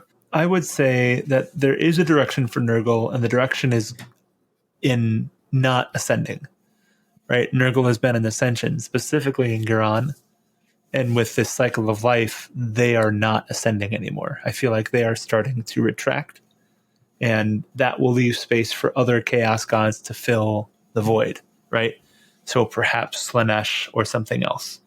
Nothing in this book made me think that Nurgle was going to continue to roll over and just start destroying civilizations like it has in the past. The feeling was far more to me that they have hit the apogee and they are now going to start consolidating their efforts instead of expanding their effort. Perigee, if you will.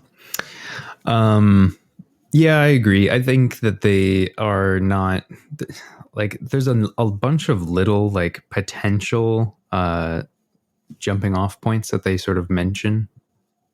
And I have to imagine they've left this pretty open-ended on purpose so that whoever is sort of in charge of deciding where the story is going next for like the story in, title case, that they can then insert, whichever of these storylines was most important into that. And so then they can say, well, remember how we mentioned this like thing about, skyships being taken over by Nurgle forces. Well, here we are in Kaman with all this major stuff that's happening, and Nurgle has his part that he's doing. And, but I don't think it's going to be the central focus of anything. And I think that we're going to continue to see like just snippets of what's happening with Nurgle, but it's going to continue to be smaller parts. Except maybe if we want to see an expansion of Alariel's story. And in that case, it might even be like a further pushing back of Nurgle, where Alariel, because she's in ascendancy, is going to be able to take back a lot of the territory that is owned by Nurgle right now. Yeah, sure. I think for this book, it ends up taking a reactionary stance as opposed to like a proactive stance, which is to say the things that we read about in here are like the forces of Nurgle's reaction to larger events in the world, as opposed to being the drivers for a lot of those events in the world. So they're reacting to the Lifequake. They're reacting to sort of the rampaging orc hordes. So things are happening to them as opposed to them being the ones that are acting upon the world right now. And that obviously is just temporarily where they are currently. But I don't necessarily think they'll be the drivers anytime soon, as you all said, in terms of the larger story. They're going to take a little break, and we'll circle back to them at a later date. And if I'm going to be a little bit meta, right, I don't think any race that gets one new model is necessarily going to be a lore driver going forward. Yeah. Ooh, sick burn. Ouch. Yeah. Hot fire. All right, let's shift gears just a little bit as just one of the final thoughts that we can have here is, are there Black Library examples? We've talked about a few of them already that folks ought to read if they want to learn more. They want to get in the headspace of Nurgle. Do you guys have any recommended reading for those Nurgle fans out there? I'm going to reiterate Nagash the Undying King. Totally worth it. 2 different Nurgle forces. So if you want to go demons, there's an army for you. If you want to go mortals, there's an army for you. Totally recommend those. Yeah. Order of the Fly is always going to be great, and there's several of those by Josh Reynolds out there. Just love that whole concept. So it's almost a shame that I worry that we won't ever get Order of the Fly again. I mean, they reference it in this book, but I don't know if we'll get more of them. And then I'll make it a point to, I'll maybe put it in the show notes, but I can highlight all those stories that actually have Order of the Fly representation, because there's a handful of them and you wouldn't necessarily know it by the cover. So some of them are a little hidden, worth bringing out, but there's a fair number of them. Yeah. And as a point of order, as it were, the Fly. So Black Talon would seem to be an order about Nurgle, a novel about Nurgle. It's actually about a Tzeentch sorcerer. So if you're looking at Black Talon, because Neve Black Talon was released with that box set between Horticulus and Neve Black Talon, it's not the main thrust of the story. So I would go back to Nagash the Undying King or Plague Garden by Josh Reynolds, which is the other Order of the Fly heavy novel that we have. Plague Garden, not much Order of the Fly in Plague Garden. You're absolutely correct. But they are definitely Nurgle heavy. Plague Garden's a place to go if you want to know more about Nurgle's garden in the realm of chaos. Like, it goes through all the 7 rings. It's very huge mythology stuff going on there. That's a really fun journey. I think there is one Order of the Fly guy in Plague Garden. He's in someone's head, I think, at one point. Anyway, inside someone's head. Well, he's like an inner monologue voice thing. I don't know. Is that a spoiler? Maybe I shouldn't even bring that up. I'm going to throw one. I think those are the obvious ones that we've talked about, and like a lot, we've done shows on a lot of those. So by all means, go back and listen to the shows if you'd like. A new one that I just read just the other day. It's called The Growing Seasons by Richard. I can never say it. Strachan. I'd say Strachan. Strachan. Okay, Strachan. Dang it. But at any rate, I went through and I just went through and I've read all his AOS stories just over the past few days just to make sure I got completely caught up because he's quickly becoming one of my favorite Black Library authors. And this is one of his horror short stories in the collection called Invocations, which is a bunch of horror short stories. And I was even hesitant to bring it up because it's a little bit of a spoiler to even reference that it's a Nurgle story, but I think it's worth getting over that hump so I can share it with all of you because it's actually really good. It's broken up into like 4 parts, but I really enjoyed it. So check that one out. I won't give anything else away. It's a good one though. Any other Black Library tales? So I cheated and I looked up on Age of Sigmar Lexiconum. The Tainted Axe, which I was thinking was a Order of the Fly, it does contain Order of the Fly as well, according to Age of Sigmar Lexiconum. Yeah. There's a couple stories in Legends of the Age of Sigmar Sylvaneth that also include a Order of the Fly. And again, Plague Garden is mentioned, Nagash the Undying King, Order of the Fly, Tourney of Fate. Then it's also in Soulbound and Scourge of Fate. And in Slaves to Darkness, there's even a little bit of a talk about it. So it's all over the place. So absolutely check that out. My only shout out is Gates of Dawn, way back at the very start of Age of Sigmar. And this is a tip of the hat to Josh Reynolds because Lord Grelch, a character who shows up and I think dies within a chapter. But that was the first iteration that I saw of a Nurgle character and this was the guy who was like, all he wanted to do was garden, and like this was my first experience of a Black Library author making anything close to sympathetic chaos character, and that was kind of a magic trick that really made me sort of fall in love with Age of Sigmar, and so hats off to Josh Reynolds who can really write a Nurgle character. Yeah, he can. All the best. Seems like almost all the best ones are Josh Reynolds. So friend of the show, best friend, my personal best friend, one way best friend.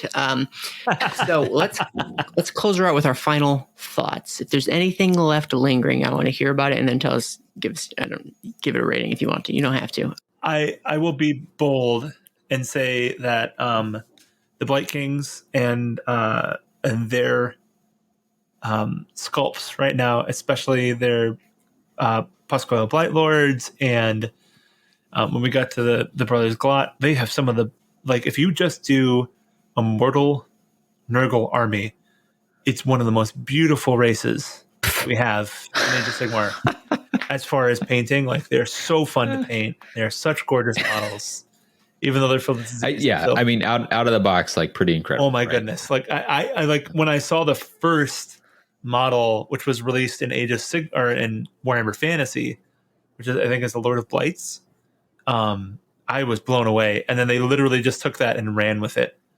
So it's just an absolutely beautiful range, really well done, and so many things to choose from. And if you're running that army, you can easily make a 2,000 point army because just a unit of Blight Kings is something like 250 points, and so you can easily just do the mortal Blight Kings plus Goyle Blight range and have a beautiful, elite, wonderful army to make. Absolutely.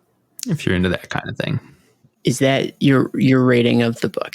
As far as the rating of the book, because it gave you 3 different ways of doing that army, I enjoyed it. I enjoyed it because it made me think about Nurgle in a different way, because it was so pronounced about the idea that it removed pain and it took away hope, which was something that didn't belong in the Age of Sigmar. I like, that was a completely different way of looking at the book. And it made me not read it as, oh, it's full of disease and filth and all these disgusting things, but a way of dealing with the horrors of the average person. Like, I appreciated that a lot, and I'd probably give it like 6 out of 8 spiders, maybe even 7, for how much it made me appreciate something that I did not appreciate before, despite the fact that I had 2 2,000-point armies. It was a background that I didn't appreciate. All right, very cool. I'm glad it turned you around. Phil, what do you? I didn't mean to yell. I'm sorry. I didn't mean to yell at you. Phil, what did you think of this book? I mean, there was plenty of stuff that I was pleasantly surprised by. So Nurgle is probably my least favorite chaos god. And just the motifs and things, like just reading about Nurgle and like all of the diseases and things kind of actually makes me a little bit sick just to read about it. So I don't usually enjoy doing anything with Nurgle. But there's some of the stories here that I think are pretty interesting. And if the idea of this sort of diseased fighters, I guess, I can't think of a better word. If that's like a thing that like really resonates with you, then I think this is going to be great. And there's lots of like cool lore that you could really dig into, like ignoring the disgustingness of them. I think that the drowned, whatever they're called, Drowned men. The drowned men. Yeah, What's I don't that know. word? I don't know why I couldn't think of that. I was thinking of something more than just men, but yeah, Drowned bros. like they actually seem like a really cool idea to do modeling for. So it was like, oh, that'd be cool. And then I was like, yeah, it'd be covered in disgusting like pus and stuff. And I don't like that at all. But yeah, so I mean, I will say I'll give it a 7 out of 10 because I thoroughly enjoy the story, very much dislike the actual like characters and their motif. And I feel like giving them a 7 is probably higher praise than any other number I could have given them anyway. They prefer 7 to a 10. Davy, please tell me what you thought about this book. I will go 2 out of 3 lobes of Nurgle. Yeah. Ooh, I like that. And that is mostly because I thought it was solid. I thought if you didn't know anything about Nurgle going in, it was great.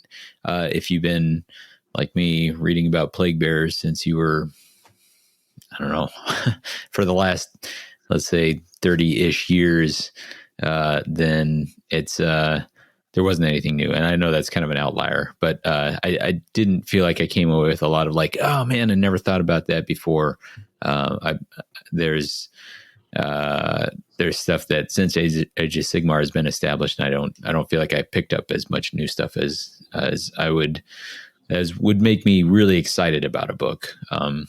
That being said, there's plenty of stuff that I read as with any army book where I was like, oh yeah, like maybe I get some boxes of Nurglings and then do a Twiceborn and just see what happens there, like just see where it goes and all that sort of thing. So that's still positive, but just didn't blow my hair back.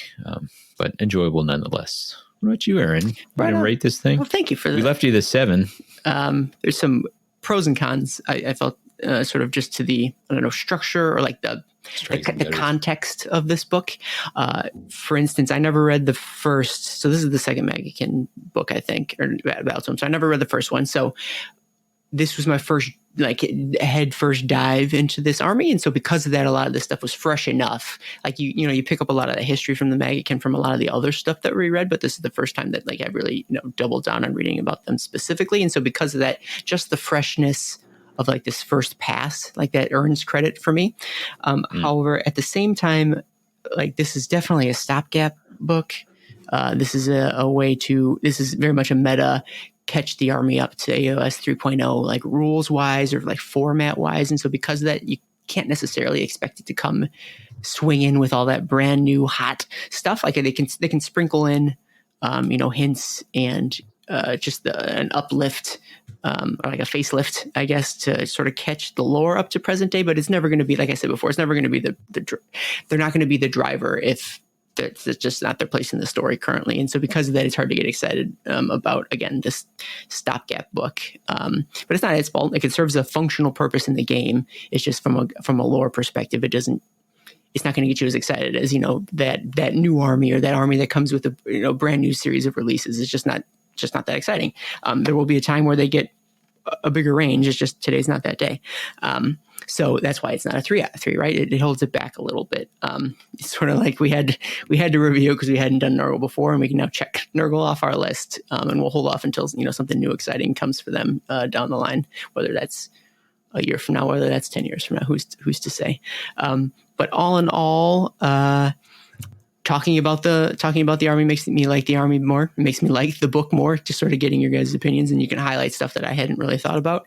And it's one of the few times that I've read a Battletome at the same time while I was assembling Nurgle stuff. So just before I was doing my Skaith's Wild Hunt, I was putting together all my Nurgle units. And so because of that, it, I don't know, sort of creates that connection that I wouldn't have had I not been assembling. So that's kind of outside the context of the book, but it definitely helped me enjoy it more. So I'm going to stick to my 2 out of 3. That's kind of the best a book like this was ever going to get, because again, it's not really pushing expanding the boundaries or pushing the story forward. But again, nature of the beast of Nurgle. What? Okay. So I had one thought, and this thought is pretty simple, and it's going to sound like it's a bad thought, but I think it's actually a really good one, which is that I love the Order of the Fly, and it's one of the most compelling and interesting sub-factions that we have in Age of Sigmar. And we've had some of the best literature for Black Library written about the Order of the Fly. And reading this Battletome did not disillusion me to how much I loved the Order of the Fly. And for me, that's a huge success, because it is such a compelling part of the narrative that we have in Black Library. And it easily could have been something that made me go, yeah, I'm not that interested anymore, or this really draws me out of what I thought was cool about Nurgle. And I don't feel like this Battletome did that. And so therefore, it was absolutely a success, because that would have been really easy to do. Battletome didn't make you like Nurgle any less. That's exactly. glowing praise. But no, that's fine. That's fine. Yeah, I don't need one of the coolest things that we have in all of Age of Sigmar. Just goofing on you. Yeah. So boot goofing. Yep. And I think it might be that time, you guys, unless you object. I do not. No. I do not. And what time is that? It's time for our reforging. But Sigmar Willing will be back soon. Like, subscribe, share, or leave a review. Join us on Discord, drop a tip on our Patreon.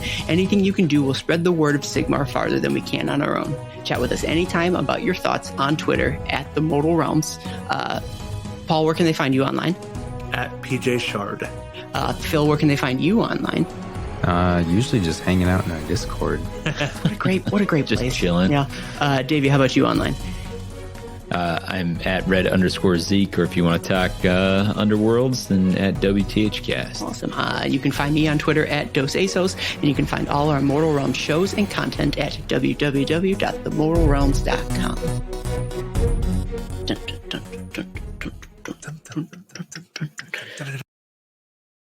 I'm sorry, I got distracted. All right, we're going to close the spreadsheet, Aaron. Here we go. Focus. I'm going to need you to focus up. Roger, going to enjoy another film. Life is a box of chocolates. Yes. This is the tale. Not better. I say that all the time under my breath. It's not better. Not better. Yeah. But I don't think anyone wants that. Fathom how anyone listens to these whole things. It's insane. It blows them, and maybe they don't. But if you don't put that statement entirely out of context in the after show notes, then you are not my friend. Missed opportunities. Yeah.